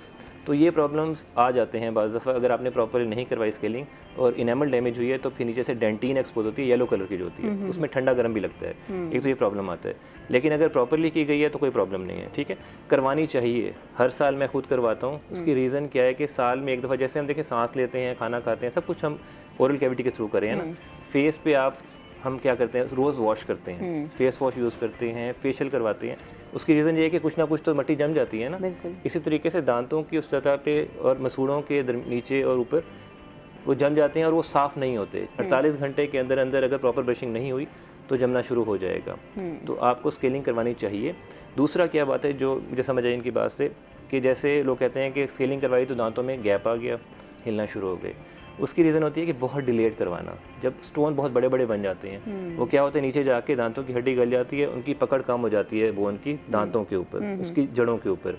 जब ऊपर से साफ़ किया जाता है स्टोन, तो दांतों में गैप आता है, वहाँ पानी जाता है, ठंडा गर्म लगता है, दांत हल्का हल्का हिलना शुरू होते हैं। डायबिटिक पेशेंट में ये बढ़ जाती है चीज़। तो स्केलिंग बताते खुद तो गलत नहीं है, प्रॉपरली की जाए और करवानी चाहिए। 1 year, after 1 year for regular patients, and after 6 month for diabetic patients. दूसरा क्वेश्चन बहुत इंपॉर्टेंट था इनका, थोड़ा टाइम मैं ज़्यादा ले रहा हूँ, वो उनका क्वेश्चन क्या था कि नीचे वाले दांतों के अंदर की सतह पे क्यों ज़्यादा बनते हैं। तो ये समझने वाली बात है। एक तो मोस्ट निगलेक्टेड एरिया है ये ब्रशिंग का। हम कभी भी, बहुत कम लोग जो वर्टिकल ब्रश रख के अंदर से साफ़ करेंगे, मतलब आप खुद अपना कैथारसिस कर सकते हैं। तो एक तो आपने दांतों की, नीचे वाले दांतों की अंदर की सतह को वर्टिकल ब्रश रख के, क्योंकि आप हॉरिजॉन्टल रखेंगे तो नहीं होगा प्रॉपर साफ, वर्टिकल रख के एक एक दांत को अच्छी तरह क्लीन करना है। क्यों करना है? सबसे ज़्यादा नीचे के दांत टेढ़े भी होते हैं। दूसरा, इनकी बैक साइड पे डक्ट्स होती हैं सेलिवरी ग्लैंड्स की, थूक बनाने वाले गदूद जो होते हैं ना, उनकी डक्ट्स होती हैं। और हमारे 2 तरह का थूक बनता है मुंह में, एक म्यूकस कहते हैं हम और एक सीरस कहते हैं। म्यूकस का मतलब है उसमें कैल्शियम ज़्यादा है, तो नीचे वाले दांतों की अंदर की सतह पे जो डक्ट्स आ रही हैं उनसे कैल्शियम वाला ज़्यादा आ रहा है सलाइवा या थूक, तो और दांत भी टेढ़े होते हैं अक्सर, वहाँ पर ज़्यादा जमता है। तो उसकी क्लीनिंग इंपॉर्टेंट भी है, और जब भी आप स्केलिंग कराने जाते हैं तो वहाँ पर ज़्यादा जमा होता है, उसको साफ़ करना भी ज़रूरी है। दूसरा, फर्स्ट मोलर्स, बड़ी दाढ़ें ऊपर की ना, वहाँ पर भी डक्ट्स आती हैं, लेकिन वो मिक्स्ड या सीरस सलाइवा होता है, तो वहाँ पे जमता है, लेकिन निगलेक्ट की वजह से ज़्यादा जमता है, वरना वहाँ पे नीचे की निस्बत कम जमता है। तो ये मतलब तमाम चीज़ निस्बत कम जमता है। अच्छा, आप इससे पहले जिक्र कर रहे थे कि स्मोकर्स टूथपेस्ट जो होती हैं या पाउडर जो यूज़ किए जाते हैं, उनसे इज्तनाब करें, वो इस्तेमाल ना करें। लेकिन स्मोकर्स तो मोस्टली ऐसे ही टूथपेस्ट जो स्मोकिंग करते हैं इस्तेमाल करते हैं, और उनके शायद इंस्टेंट रिजल्ट्स भी मे भी आ जाते हैं। तो उसके ऊपर क्या, अगर वो नहीं तो दूसरे जो आम मौजूद हैं मार्केट में, वही यूज़ करें? देखें, स्मोकिंग की थोड़ी सी मैं बात कर लूँ पहले। स्मोकिंग ऐसे है गम्स की हेल्थ के लिए और टीथ की हेल्थ के लिए, जैसे ब्लड प्रेशर को हम कहते हैं साइलेंट किलर। कहते हैं कि ब्लड प्रेशर अगर है, आहिस्ता आहिस्ता, आपको पता नहीं है कि आपका बीपी हाई होता है, तो वो आहिस्ता आहिस्ता बॉडी की आर्टरीज को, वेन्स को वो ख़त्म कर देता है ना। इसी तरीके से जब स्मोकिंग आप करते हैं ना, तो स्मोकर्स को आपने अक्सर शायद सुना होगा, वो कहते हैं हमने तो कभी दांतों से खून नहीं, मसूड़ों से खून नहीं आया हमें। उसकी रीज़न क्या होती है कि स्मोकिंग जब की जाती है तो गम्स कंस्ट्रिक्ट हो जाते हैं, अंदर ही अंदर जितने फाइबर्स हैं वो डिग्रेड हो रहे हैं, ख़राब हो रहे हैं, ख़त्म हो रहे हैं वो, लेकिन ब्लीडिंग कभी नहीं होगी। तो वो इस चीज़ पे फ़ख्र महसूस करते हैं कि हमें तो स्मोकिंग करते हैं, कोई प्रॉब्लम ही नहीं है। लेकिन अंदर ही अंदर दांतों की हड्डी गलती जाती है, और फिर एक वक्त आता है कि बिल्कुल दांत हिलना शुरू हो जाते हैं। तो स्मोकर्स टूथपेस्ट में अब्रेसिव पार्टिकल्स हैं, जब ज़ाहिर है ऊपर कार्बन जमेगा, ब्लैक स्टेन्स बनेंगे या डार्क स्टेन्स बनेंगे, उसको साफ़ करने के लिए उन्होंने उसमें अब्रेसिव पार्टिकल्स डाले हुए हैं। या टूथ पाउडर्स जो हैं वो तो क्लियरली, मतलब उनमें पार्टिकल्स हैं जो कि जब रगड़ेंगे उनको, तो दांतों की मैंने बात की थी इनेमल की, इनेमल डैमेज हो जाती है। स्टेन तो उतरते हैं, लेकिन साथ में इनेमल की सरफेस भी आहिस्ता आहिस्ता थिन होना शुरू हो जाती है ना। तो बेहतर यह है कि अगर आप स्मोकिंग करें, इसको फर्स्ट ऑफ ऑल तो इसको क्विट करें, आहिस्ता आहिस्ता इसको क्विट करके ख़त्म करें। स्मोकिंग आपके लिए बहुत डेंजरस है, दांत आपके ख़त्म हो जाएंगे, मसूड़े भी। लेकिन अगर फिर भी आप कर रहे हैं तो आप प्रोफेशनली उसकी पॉलिशिंग करवाएं, या फिर कुछ टूथपेस्ट ऐसी हैं जो फॉर्मुलेशन में है जिनमें एब्रेसिव पार्टिकल्स नहीं हैं, वो ऑक्सीडाइज़ करते हैं स्टेन्स को।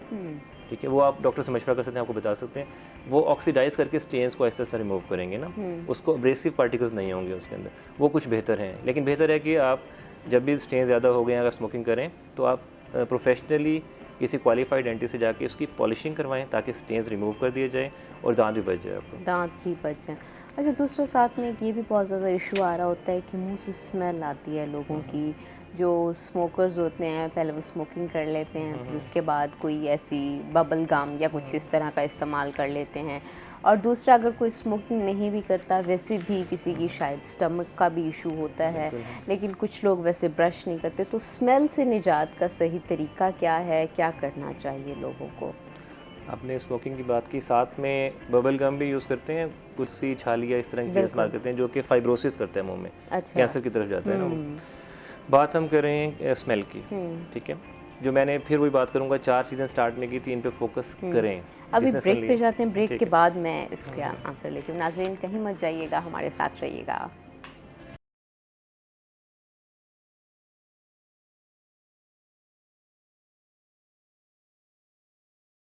वेलकम बैक नाज़रीन। इससे पहले हम दांतों की सेहत के ऊपर बात कर रहे थे। अभी थोड़ी सी बात करते हैं कि गर्मियों की छुट्टियां जब आती हैं तो पहली चीज़ जहन में आती है कि कहीं घूमने के लिए जाया जाए। और बहुत से लोगों की, मेरी भी हैं और भी काफ़ी सारे लोग जो देख रहे होंगे, उनकी बचपन की यादें अपने पेरेंट्स के साथ बहुत ज़्यादा होती हैं कि जब गर्मियों की छुट्टियां होती हैं तो लोग और पेरेंट्स ख़ासकर अपने बच्चों को कहीं घुमाने के लिए ज़रूर लेके जाते हैं। जो मेरा एक्सपीरियंस था, मैंने बलूचिस्तान को विज़िट किया था, जो मुझे आज तक नहीं भूलता। मैंने हन्ना लेक वहाँ पे फ़र्स्ट टाइम बलूचिस्तान में जाके देखी थी। बहुत ही खूबसूरत जगह थी और बलूचिस्तान की ब्यूटी ज़ाहिर सी बात है दुनिया जानती है, और हम अक्सर वीडियोस में, पिक्चर्स में देख रहे होते हैं कि बलूचिस्तान एक बहुत ही खूबसूरत हमारा सूबा है और बहुत सी चीज़ें वहाँ पे अभी तक एक्सप्लोर नहीं हुई, होनी चाहिए, काम होना चाहिए। और कुछ थोड़ी सी सिचुएशन भी ऐसी है, सिचुएशन बेटर हो जाए तो डिफरेंट दुनिया से लोग वहाँ देखने के लिए भी आते हैं। बहुत खूबसूरत है।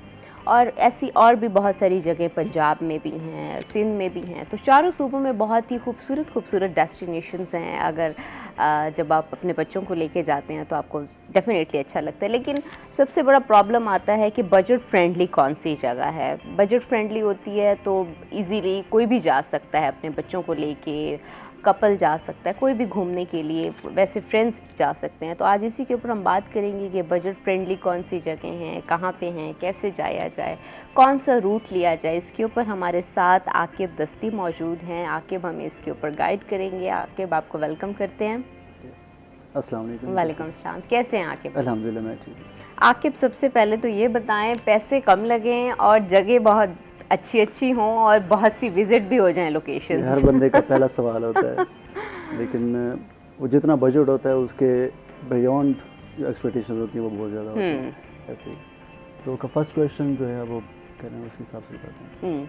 अच्छा, फर्स्ट मैं यही पूछा, बजट फ्रेंडली ही हाँ, पहला बजट क्वेश्चन फ्रेंडली होनी चाहिए और लोकेशंस भी हम काफ़ी सारी घूम सकें। देखिए ऐसा पाकिस्तान कुछ तो बहुत प्यारा है, बहुत प्यारा। अगर आप लाइक दूसरे कंट्रीज़ की बात करते हैं, लोग इंटरनेशनल टूर्स करते हैं, मैं कहता हूँ अगर आप पाकिस्तान में रहते हैं तो आपको बाहर जाने की ज़रूरत नहीं है। आपके पास इतने प्लेसेस हैं और बिल्कुल करीबी।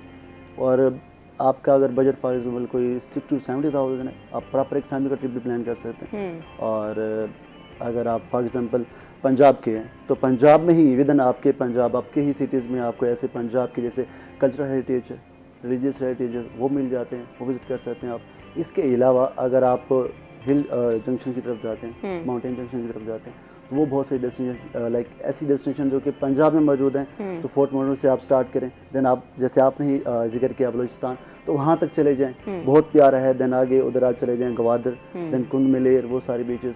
सेम उधर ना जाएं, आप दूसरी साइड पे चले जाएं कोयटा ज़ियारत साइड, ये बहुत प्यारी है। अगर हम केपी की बात करें तो मरी से स्टार्ट करें, फिर नारायण कगान, सवात कलाम, ये सारी प्लेसेस बहुत प्यारी हैं। ठीक है, सेम उसके अगर स्टेट कश्मीर की बात करें, आज़ाद जम्मू कश्मीर, वो बहुत प्यारी वैली है। उसी में नीला वैली है, उसी में जहला वैली है, और ये सारी बहुत खूबसूरत है। और यहाँ पे अगर आप जाते हैं, अगर सस्ता ट्रिप करना है तो मैं आपको रेकमेंड करूँगा कश्मीर साइड का करें। अच्छा, कश्मीर वाला बजट, लश ग्रीन मेडोज, ठीक है, वाटर स्ट्रीम्स, वाटरफॉल्स, और वहाँ के लोग बहुत अच्छे हैं, फूड भी अच्छा है। हाँ, वहाँ पे होटल डेवलपमेंट इतनी अच्छी नहीं है। रीज़न ये है कि क्योंकि वो LOC पे ज़्यादातर है, तो ये चीज़ें होती हैं। लेकिन यह है कि आपका बजट फ्रेंडली ट्रिप करना है तो कश्मीर बेस्ट है। कश्मीर बजट फ्रेंडली कैसे है कि आप पूरा साल जब भी जाएं वो आपको बजट फ्रेंडली ही मिलेगा। ये नहीं कि पीक सीजन है तो आपको लूट मार करेंगे। तो कश्मीर में नहीं है ऐसा हुंजा में नहीं है, ऐसा स्कर्दू में नहीं है। जी भी सर, यहाँ पे कम से कम आपको जो होटल्स मिलते हैं, आपको जो फूड मिलता है, एक प्रॉपर रेट से मिलता है, लूट मार कम होती है। लेकिन बजाय अगर कुछ एरियाज़ की बात करें, वहाँ पे जिससे सीज़न आता है, स्पेशली जब समर वेकेशन हो जाती हैं जून जुलाई में, तो वहाँ प्राइस बहुत हाई हो जाती है। अब मैं नाम तो नहीं लूँगा क्योंकि मैं तो घूमते रहता हूँ, हर जगह जाते रहता हूँ, हमारे खुद ट्रिप्स जाते हैं, तो नाराज़ हो जाएंगे भी हमारी बुराई करें। मेरे ख्याल में लोग समझ गए होंगे कि आप कहाँ का जिक्र कर रहे हैं। तो अच्छा, बजट फ्रेंडली अगर आप ट्रिप करना चाह रहे हैं तो मैं तो रेकमेंड करूंगा कि समर वेकेशन में ना करें, जून जुलाई में, क्योंकि रश होता है, इसमें बहुत ज़्यादा हालत होती है, रोड जैम होते हैं, ये सारी चीज़ें। अगर आप सुकून करना चाह रहे हैं, माइंड को फ्रेश करना चाह रहे हैं, तो जून जुलाई के अलावा आप प्लान करें तो बहुत बेस्ट होता है। लाइक आप मिड अगस्त की बात कर लें, ठीक है, बहुत बेस्ट वेदर मिलता है आपको, ग्रीनरी मिलती है जो आपके बिल्कुल रूह को तरोताज़ा कर देती है। वो कोई भी डेस्टिनेशन आप चूज़ कर लें वो बजट फ्रेंडली मिलती है फिर आपको। अच्छा, दूसरा ये बताएं कि कम पैसों में ख़ानदान के साथ सफ़र करने के लिए क्या आप मशवरा देंगे, क्या सजेशन देंगे लोगों को? अगर तो आपकी छोटी फैमिली, जस्ट सिंपल आपने हनीमून की बात की कि कपल ट्रिप अगर करना, तो वो 50,000 की रेंज में आपके ऑलमोस्ट जितनी भी डेस्टिनेशन आपकी कवर हो सकती है। लेकिन आप अगर सेपरेट जाते हैं खुद अपनी कन्वेंस पे, तो फिर तो मुश्किल है, क्योंकि आजकल जैसी महंगाई है, जस्ट पेट्रोल की बात करें, फ्यूल प्राइसेस की बात करें, वो इतनी ज़्यादा है कि इतना सिर्फ हमारा फ्यूल लग जाएगा, तो ट्रिप तो दूर की बात है। हाँ, अगर कुछ ऐसी पब्लिक ट्रांसपोर्ट हैं वो यूज़ करते हुए आप बहुत ही लाइक ऑसम से एक वीक का ट्रिप कर सकते हैं, 4 to 5 days का, 3 days का, 2 nights होटल स्टे करके किसी भी जगह पे वो ट्रिप कर सकते हैं। और जैसे अभी मरी की बात करें, मरी में गवर्नमेंट बहुत अच्छा काम कर रही है, वहाँ पे डे ट्रिप स्टार्ट किए हुए हैं। अभी कोटली सतियाँ देख लो, उधर देख लो, और गवर्नमेंट ने स्मॉल व्हीकल्स भी हैं, लाइक वहाँ डे ट्रिप कराते हैं आपको। आप यहाँ से पब्लिक ट्रांसपोर्ट में सफ़र करें और वहाँ से आपके लिए क्या होता है जी, छोटे व्हीकल्स मौजूद हैं जो आपको डे ट्रिप कराते हैं, और उसमें पर पर्सन कॉस्ट बहुत ही मिनिमल सी होती है, जो कि ना होने के बराबर होती है। उस हिसाब से तो आप पूरी फैमिली का ट्रिप करा सकते हैं 4 से 5 दिन का 50,000 में।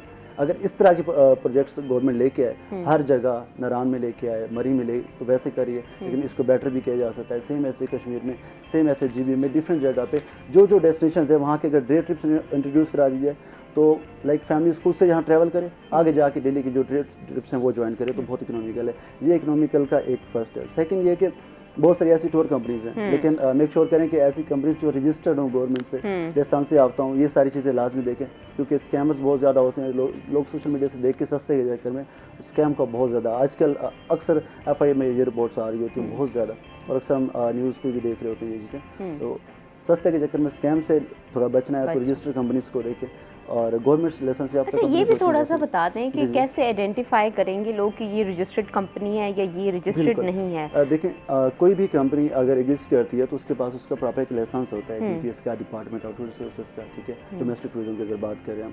और सेम ऐसे उनके जो टूरिस्ट गाइड हैं वो लाइसेंस याफ्ता है या नहीं है, और उनके सोशल मीडिया पेजेस, वेबसाइट भी विजिट करती है, वहाँ पे उनकी डेली अपडेट्स होती है, वहाँ से चेक किया जा सकता है। सेकंड ये कि सबसे बेस्ट ये है कि जितनी भी आप इंफॉर्मेशन लें, आप ऑनलाइन बुकिंग ना करें, आप उनके ऑफिस में जाके प्रॉपर बुकिंग करें।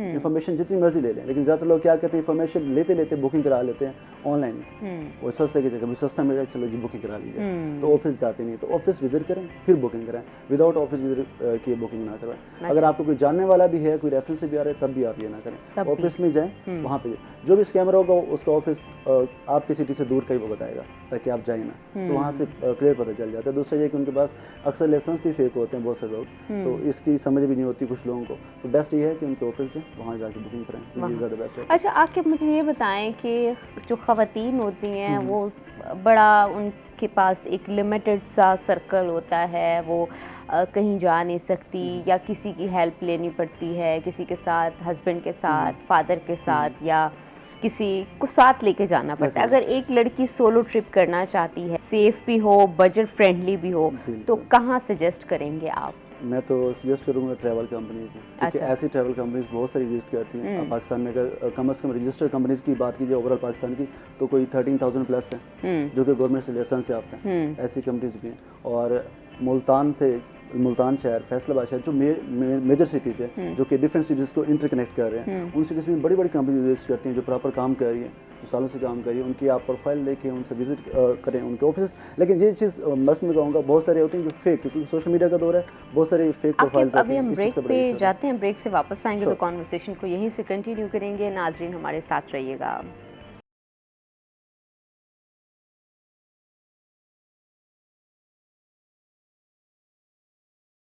वेलकम बैक नाज़रीन। इससे पहले हम बात कर रहे थे कि किस लोकेशन पे जाना चाहिए और ख़र्चा कम होना चाहिए। अब थोड़ी सी फिर दांतों के ऊपर बात कर लेते हैं। अच्छा, सेंसिटिविटी होती है, हसासियत होती है, ठंडा गर्म लगता है जब चाय पीते हैं, आइसक्रीम खाते हैं, तो जो अल्लाह ताला की नेमतें हैं उनको फिर लोग इंजॉय नहीं कर पाते, तो उसके लिए क्या करना चाहिए? सेंसिटिविटी को कैसे दूर करना चाहिए? बहुत अच्छा क्वेश्चन है, बहुत ही कॉमन क्वेश्चन है। देखिए, सेंसिटिविटी को पहले समझ लेते हैं ना। मैंने आपसे पहले जिक्र किया था कि दांत की जो आउटर मोस्ट लेयर, वो इनेमल उसे हम कहते हैं, जो वाइटिश है ना, अगर उसमें कोई डैमेज आता है तो उसके नीचे है डेंटिन जो येलोइश है, और वो लिविंग पोर्शन है, समझ लें। उसमें चैनल्स है, इसमें फ्लूइड मूवमेंट है। जब भी कोई हवा डायरेक्टली वहाँ लगती है जाके या पानी लगता है, तो फिर ठंडा गर्म लगना शुरू हो जाता है। तो हमने हर कीमत पर अपने इनेमल की लेयर को हेल्दी रखना है, उसको हमने बचाना है। और वो किस तरीके से डैमेज होती है? एसिडिटी से। कोई भी तेज़ाबियत वाली चीज़ आप यूज़ करें या कोई भी फ्रिक्शनल फोर्स आप यूज़ करें, जैसे हार्ड ब्रश जब भी यूज़ करेंगे, आहिस्ता आहिस्ता सरफेस उसकी डैमेज होगी, थिन होगी, उसमें से डेंटिन तक लिक्विड या एयर पहुंचेगी, तो ठंडा गर्म लगना शुरू होगा। दूसरी चीज़ क्या है कि अगर आपके मसूड़े डैमेज होते हैं, तो मसूड़ों के नीचे होती है रूट, उसके ऊपर एक लेयर होती है, उसे सीमेंटम हम कहते हैं, वो भी ठंडा गर्म उसमें लगता है, वो एक्सपोज होती है। आपने देखा अक्सर मसूड़े लोगों के ना ऊपर गए होते हैं, हम उसे गम रिसेशन या आम ज़बान में मांस खोरा कहा जाता है। तो वहाँ पर जब पानी या वो लगता है तो वो डैमेज होते हैं। हार्ड ब्रश आपने यूज़ नहीं करना, फर्स्ट ऑफ ऑल नरम ब्रश यूज़ करें। प्रॉपर टू एंड फ्रो नहीं करनी, प्रॉपर राउंड और सर्कुलर मोशन यूज़ करनी है। दूसरा, आपने कोल्ड ड्रिंक्स, एसिडिक ड्रिंक्स हो गए, एसिडिक फूड्स हो गए, बहुत ज़्यादा स्पाइसी फूड्स हो गए, इनको अवॉइड करना है। कोई आपने जैसे अगर कोल्ड ड्रिंक पीनी है, बहुत मजबूरी बन गई है आपकी ना, कहीं आप सोशली कहीं बैठे हुए हैं, तो स्ट्रॉ से पिएं, क्योंकि वो डायरेक्टली दांतों पे नहीं गिरेगा। आप ग्लास उठा के पिएंगे तो वो दांतों पे गिरेगा और दांतों की एनामल को आहिस्ता आहिस्ता वो डिज़ोल्व करना शुरू कर, डैमेज करना शुरू कर देगा। ठीक हो गया। थर्ड कॉज क्या हो सकती है जो इंपॉर्टेंट है, वो है हमारे स्टमक का इशू। अगर मैदे की तेज़ाबियत बहुत ज़्यादा है, वो भी बनती तो तभी है ना, या तो इंट्रिंसिक होती है किसी वजह से, कोई बीमारी है मैदे की, उससे हो सकती है, उसका इलाज करवाएं, आप गैस्ट्रोएंटरोलॉजिस्ट के पास जाएं, आजकल है अवेलेबल हर जगह। या फिर दूसरी चीज़ है कि जैसे आपने स्पाइसी फूड बहुत ज़्यादा ली, एसिडिक फूड बहुत ज़्यादा ली, खाना खाते ही आपने बहुत हैवी खाना खाया, कहीं से दावत थी, कोई ट्रीट थी, आपने हैवी कढ़ाई शढ़ाई खाई, उसके बाद आप लेट गए फ़ौरन, ठीक है, तो वो सारा ऊपर चढ़ता है, उसे हार्ट बर्न होता है, ठीक है, उसकी वजह से मुंह में तेज़ाब आता है, तो वो डैमेज करता है सरफेस को। तो सेंसिटिविटी की तमाम ये वजूहत हैं। अब अगर हो गई है तो क्या करना है, या फिर दांतों में कीड़ा लग गया, फ़र्ज़ करें बहुत मीठा खाया, उसकी वजह से आहिस्ता आहिस्ता कैविटी बन गई, तो उसमें भी ठंडा गर्म लग सकता है स्टार्ट में। अगर पेन होता है तो फिर तो कंडीशन काफ़ी वर्स हो चुकी होती है ना। तो अगर तो कोई प्रॉब्लम है जो आपको समझ नहीं आ रही, तो आप जाके विज़िट करें डेंटिस्ट को। कोई फिलिंग होने वाली है तो वो फिलिंग करेंगे उस कैविटी में, कोई आपको रेकमेंड करेंगे कोई चीज़। और अगर वो माइल्ड सी है अभी और आपके पास अभी टाइम नहीं है, या आप थोड़ा सा दूर हैं किसी जगह से विज़िट करने से, तो टूथपेस्ट अवेलेबल हैं जो, और माउथ वॉशेस जो कि माइल्ड सेंसिटिविटी को वक्ती तौर पे काउंटर कर सकते हैं।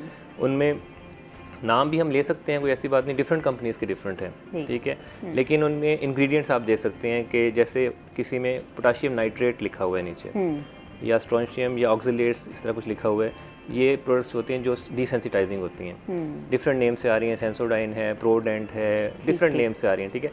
इसी तरह माउथ वॉशेज़ हैं, वो भी सेंसिटिविटी के लिए डिफरेंट होते हैं, गम केयर के डिफरेंट होते हैं, ब्लीडिंग गम्स के डिफरेंट होते हैं, उनमें क्लोराइड होते हैं, मतलब नमक होता है। जो ब्लीडिंग गम्स के लिए टूथपेस्ट यूज़ होती है ना, उसमें सोडियम क्लोराइड होता है, ये इस तरह से।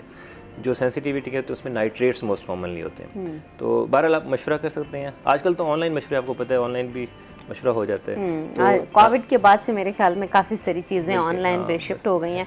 अच्छा, टीथ वाइटनिंग के लिए जो है वो महफूज तरीका कौन सा है? और दूसरा ये कि सम टाइम जो लोग होते हैं ना, जो ज़्यादा बड़ा एज ग्रुप है, ज़्यादा वालिदैन जैसे हो गए या नानी दादी जैसे होती हैं, तो वो बहुत ज़्यादा होम मेड रेमेडीज़ की तरफ जाती हैं, फूड पे रिलाई करते हैं कि ये खाना चाहिए। और बहुत सारे लोगों का कहना होता है कि केला खाना चाहिए, वो बहुत अच्छा इफेक्टिव होता है दांतों के लिए। और कुछ लोग तो मैंने देखा है कि केले के पेस्ट के साथ भी ब्रश कर रहे होते हैं। ये कितने हद तक बात सच है, नहीं है? तो अच्छा, फूड के साथ ये भी बताइएगा कि कौन कौन सी फूड दांतों के लिए अच्छी होती है वाइटनिंग के लिए और इसके लिए बेहतर साबित हो सकती है? देखें, केले का वैसे तो है, केले की जो पील है ना, उसमें वो अगर आप थोड़ा सा रब भी करें, वो सॉफ्ट भी होती है, डैमेज नहीं करती। तो उसके साथ जो एक्सटर्नल कुछ स्टेन्स हैं, एक्सटर्नल माइल्ड स्टेन्स हैं, कम मतलब उनकी जैसे एडहेरेंस कम है दांत के ऊपर, बहुत ज़्यादा ज़ोर से नहीं चिपके हुए, वो तो उससे क्लीन हो जाएंगे। एक्सटर्नल स्टेन्स आपके टूथपेस्ट से भी हो सकते हैं, जो डिफरेंट वाइटनिंग टूथपेस्ट अवेलेबल हैं, वो आपकी बनाना पील के साथ भी हो सकते हैं, ठीक है। डिफरेंट जैसे देखें, फाइबर जो भी है ना, जो हमारे पास फ्रूट्स हैं इसमें फ़ाइबर है, जिनको हमने चबा के खाना है, और वो नेचुरल मतलब उसमें स्वीटनर्स हैं, इस तरह से वो इतना डैमेज नहीं करते दांतों को, बल्कि उनकी उस फाइबर की क्वालिटी की वजह से, चबाने की वजह से भी जो थोड़े बहुत स्टेन्स हैं वो साफ़ हो जाते हैं। इसी तरीके से जो बनाना वाली बात, ये गलत नहीं है, ठीक है, लेकिन ऐसी होम रेमेडीज़ पे ना जाए ना जो कॉस्टिक हों, जो डैमेज करें, जिसमें तेज़ाबियत हो या उसमें कुछ ऐसी चीज़ हो जो कि दांतों की इनामल को डैमेज कर सके, वो उस पर नहीं जाना चाहिए। बाकी जो आपने बात की थी वाइटनिंग की या ब्लीचिंग की ना, तो उसमें दो मेथड्स हैं इंपॉर्टेंट। एक तो है कि आप किसी स्पेशलिस्ट के पास जाएं, प्रोफेशनल टीथ फाइटिंग या टीथ ब्लीचिंग अगर आपने करवानी है, तो उसमें भी माइल्ड एसिड्स ही यूज़ होते हैं, लेकिन उससे गम्स को भी बचाना है, उनकी कौन सी कंसंट्रेशन होनी चाहिए, कितनी देर के लिए दांत पे होने चाहिए अप्लाई, इस दौरान कोई प्रॉब्लम फील होता है तो उसको कैसे काउंटर करना है, ये तमाम चीज़ें किसी भी स्पेशलिस्ट डेंटल सर्जन या स्पेशलिस्ट जो ब्लीचिंग एक्सपर्ट है उसको पता होंगी ना, तो वो आप जाकर क्लिनिक्स पर या हॉस्पिटल्स के अंदर आप उसको करवाएं, जो प्रोफेशनली, जो बिल्कुल, अगर बहुत स्टेन्स जो दांत के अंदर मौजूद हैं, एक होते हैं बाह्य स्टेन्स, एक होते हैं दांत की सतह के अंदर हैं, जिसको ऊपर से रगड़ने से कुछ भी नहीं होगा, तो फिर ये जो जेल्स बनी होती हैं टीथ वाइटनिंग की या ब्लीचिंग की, ये पेनिट्रेट करती हैं जो पोर्स होते हैं दांत के सरफेस से, अंदर जाके उन बड़े मॉलिक्यूल्स को जो कि आपको येलोइश नज़र आते हैं, उनको ब्रेक डाउन करके छोटे मॉलिक्यूल्स में कन्वर्ट करते हैं, जिस पे लाइट पड़ती है तो वाइटिश नज़र आते हैं। एक तो ये चीज़ है। अगर आपने एट होम करनी है घर, उसके लिए भी हैं अवेलेबल प्रोडक्ट्स, लेकिन वो भी सुपरविजन में आपने करनी है, मशवरा करना है, वो आपको लिख के देंगे, प्रोवाइड करेंगे किस तरीके से इस्तेमाल करना है, तो वो फिर आप घर में इस्तेमाल करें। खुद आप कोई भी चीज़ इस्तेमाल करेंगे, जैसे ओवर द काउंटर है या फिर ऑनलाइन आजकल बहुत कुछ है, इसमें मैं आपको इसमें इतने ज़्यादा प्रोडक्ट्स इस वक्त स्पैम चल रहे हैं ना कि वो दांतों की एनामल को डैमेज करें, लेकिन वो आप समझे करोड़ों रुपए कमा चुके हैं। एक मैड डेंटल के नाम से आजकल बहुत बड़ा स्कैम चल रहा है, लेकिन उनके और प्रोडक्ट्स भी चल गए हैं। लेकिन दांतों से मैं क्लियर करना चाहता हूँ कि जितने भी ये लोग जो आपको बेच रहे हैं, मंजन बेच रहे हैं, जो भी बेच रहे हैं, ये दांतों के लिए नुकसानदेह हैं। इनके इंग्रेडिएंट्स लिखे नहीं होते ऊपर, आप देखेंगे ना उस पर कुछ नहीं लिखा होगा, बस ऊपर लिखा होगा डेंटिस्ट अप्रूव्ड। तो वो पाकिस्तान में ये चीज़ें चल रही हैं और वो डैमेज करती हैं दांतों को, इन द लॉन्ग रन आगे जाके प्रॉब्लम होता है। सही। अच्छा, अक्सर लोग दांत निकलवाते हैं, कोई पस पड़ जाती है या इश्यूज़, फिर दांतों में दर्द भी शुरू हो जाता है, तो दांत निकलवाने के बाद किन एहतियाती तदाबीर को उनको अपनाना चाहिए? फर्स्ट ऑफ ऑल तो कोशिश करें कि आप दांतों को बचाएं, ठीक है, मतलब उस स्टेज पे ही विज़िट कर लें। आपको सेंसिटिविटी हो रही है, खाना फंसना शुरू हुआ है, विज़िट करें, दांतों को सेव करवाना चाहिए। आजकल इंपॉर्टेंट है कि या तो फिलिंग से या रूट केनाल ट्रीटमेंट, उसके थ्रू आप सेव करें। अगर खुदा ना खास्ता कोई ऐसी कंडीशन बन गई कि दांत को निकलवाना पड़ गया, तो अब आपका दांत रिमूव कर दिया उन्होंने, एक तो आपको बताएंगे इंस्ट्रक्शंस, लेकिन जो मैं थोड़ा सा जिक्र कर लेता हूँ, जैसे ही आपने दांत निकलवा लिया, अब उसके ऊपर वो प्रेशर पैक देंगे आपको, ठीक है, वो आपने उसको 30-40 मिनट्स प्रेस करके रखना ताकि ब्लीडिंग उसमें स्टॉप हो जाए। उसके फ़ौरन बाद अगर आप स्मोकिंग करते हैं तो वो आपने कम से कम 1-2 दिन अवॉइड करनी है। बार बार थूकना नहीं है, ज़ोर से थूकने से क्या होता है, जो ज़ख़म की जगह पे क्लॉट बन रहा होता है ना, जो उसको आगे जाके ज़ख़म भरता है, वो क्लॉट अगर ज़्यादा थूकेंगे, बार बार ज़ोर से खांसेंगे, कुलियाँ करेंगे, तो वो डिसलॉज होता रहेगा। उसकी वजह से क्या होगा, नीचे से हड्डी खुश्क होना शुरू हो जाती है, तो एक पेनफुल कंडीशन बन जाती है, जिसको हम ड्राई सॉकेट कहते हैं, वो प्रॉब्लम आपको आ सकता है। तो बहुत से थूकना नहीं है, ज़बानें लगानी बार बार वहाँ पर, मिर्चों वाली चीज़ें अवॉइड करनी है, ठंडी चीज़ें आपने इस्तेमाल करनी है। आइसक्रीम खाएंगे आप 30-40 मिनट्स के बाद, उसके बाद भी आप 1-2 दिन तक कोशिश करेंगे कि स्पाइसी फूड और बहुत गर्म चीज़ें आप उसके अवॉइड करेंगे। और बहुत इंपॉर्टेंट क्या चीज़ है जो लास्ट में बताना चाहूँगा, कि अब आपका दांत निकल गया, फ़र्ज़ करें 1 हफ़्ते में हीलिंग हो गई है, ठीक है, आपने जब निकलवाया था तभी मशवरा कर लें कि अब इसकी जगह रिप्लेसमेंट क्या होनी चाहिए। अगर हम नहीं रिप्लेसमेंट करवाएंगे, उसको महीना गुजर जाएगा, 2 महीने, साल गुजर जाएंगे फ़र्ज़ करें, तो क्या होगा, वो स्पेस खाली पड़ी हुई है ना, उसके साथ के दांतों को ओपन स्पेस मिली है, तो वो ड्रिफ्ट या टिल्ट करना शुरू करते हैं ऐसे। ऊपर का दांत सुपरा इरप्ट करता है, मतलब वो नीचे आना शुरू हो जाता है, क्योंकि उसको स्टॉप नहीं मिल रहा। और ये बहुत कॉमन इशू है। फिर क्या होता है, आप साल 2 साल 3 साल बाद आप पूछते हैं, यार अब मुझसे खाना नहीं खाया जा रहा, साथ के दांतों में खाना फंसने लग गया, तो मैं दांत लगवा लूँ। आप लगवाने जाएंगे तो स्पेस नहीं होगी, होगी। अच्छा, तो आकिब की तरफ चलते हैं। आकिब, हमें ये बताएं कि कम खर्च में बेहतर है कि पब्लिक ट्रांसपोर्ट पे जाएं या अपनी गाड़ी पे जाएं? अपनी गाड़ी पे तो मैंने आपको पहले बताया, जैसे फिर प्राइसेस हैं वो तो इतना मैंने एक रेंज बताई 50,000, तो इसमें तो इतना आपका फील लग जाता है। बेस्ट है पब्लिक ट्रांसपोर्ट, या फिर जो ग्रुप ट्रिप्स जा रहे होते हैं, आपके अपने सिटी से प्लान हो रहे होते हैं, डिफरेंट बड़ी कोचेस में जा रहे होते हैं ट्रिप्स, वो ज्वाइन कर सकते हैं। बने बनाए ट्रिप्स होते हैं, पैकेज होते हैं, वो चूज़ कर सकते हैं आप। एक ये ऑप्शन है। सेकंड यह है कि पब्लिक ट्रांसपोर्ट पे आप जाएं, वहाँ से आपको रेट टिप्स मिल जाते हैं, तो ये बेस्ट है। अच्छा, तो बेस्ट पब्लिक या फिर जो ग्रुप ट्रिप्स हैं वो। अपनी कन्वेंस में तो बहुत मुश्किल हो जाता है, क्योंकि एक तो अभी ईद पे आप देखते हैं ना, सबसे ज़्यादा रश होता है, और फिर आप ट्रैवल करके भी तो इतने एग्जॉस्टेड, टायर्ड से हो जाते हैं, बहुत ज़्यादा हो जाते हैं। आगे जाके जो भी मेन पॉइंट्स विजिट नहीं कर पाते, और रश की वजह ये मेन छोटी गाड़ियाँ होती हैं जो खुद से चले गए होते हैं, एक्सपीरियंस नहीं होता उनको रोड्स का, और ये क्या करते हैं जी, ओवर शेडो कर रहे होते हैं बहुत सारी चीज़ों को, दूसरों को नहीं देख रहे, वो खुद ही जा रहे हैं, बस अपने आप को सेट कर रहे हैं, जिसकी वजह से मुकम्मल ट्रैफिक जाम करते हुए जा रहे होते हैं। तो ये बहुत ज़्यादा मुश्किलात के पेश है, और एक्सपेंसेस भी बेतहाशा होते हैं उनके। अच्छा, दूसरा, अच्छा ये भी बताएं कि अक्सर जो लोग होते हैं जब यहाँ से ट्रैवल करके जाते हैं, डेफिनेटली ट्रैवल भी खासा लंबा होता है, तो वहाँ पे जो रहने के अखराजात होते हैं वो बहुत ज़्यादा बढ़ते हैं, और अगर जगह कंफर्टेबल ना हो तो जो सारे रास्ते की थकन है वो भी डेफिनेटली नहीं उतरती। तो जगह तो कंफर्टेबल मैंडेटरी है, उसके बाद ही हम उस लोकेशन को एंजॉय कर सकते हैं। तो ऐसी कौन सी जगह हैं जहाँ पे रहने की लोकेशंस अच्छी भी हों, इकोनॉमिकल भी हों और कंफर्टेबली रह भी पाएँ?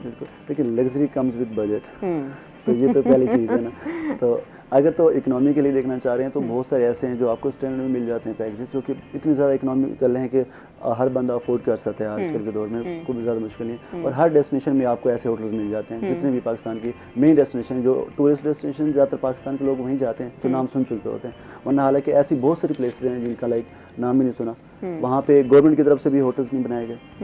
PDDC बहुत अच्छा काम कर रही है, बहुत से होटल्स बना भी रही है ऐसा, और बहुत सारे रिजॉर्ट्स बना रही है जो कि बहुत अच्छे भी हैं और एक मयारी लेवल से ऊपर के हैं और अफोर्डेबल है, तो ये भी है। अच्छा, दूसरा ये भी बताएं कि क्या पाकिस्तान में जो एडवेंचर टूरिज़्म है उस पे कम खर्च कैसे किया जा सकता है? कम खर्च वाले ही एडवेंचर टूरिज्म कम खर्च वाले ही होते हैं, क्योंकि ज़्यादातर आप देखें बाइक टूर करते हैं लोग, ठीक है, उसमें एक्सपेंसेस बहुत ही कम होते हैं। दे ट्रैवल ऑन बाइक, ठीक है, एक्सपेंसेस क्या होंगे, जैसी फीलिंग करानी है, बाइक अपनी है और ये बेस्ट होता है। दूसरा जाके वो खुद कैंप्स करते हैं और इवन कि वो फूड का सारा सामान भी खुद लेके जाते हैं, खुद से कुकिंग करते हैं, तो ये बहुत इकोनॉमिकल होता है।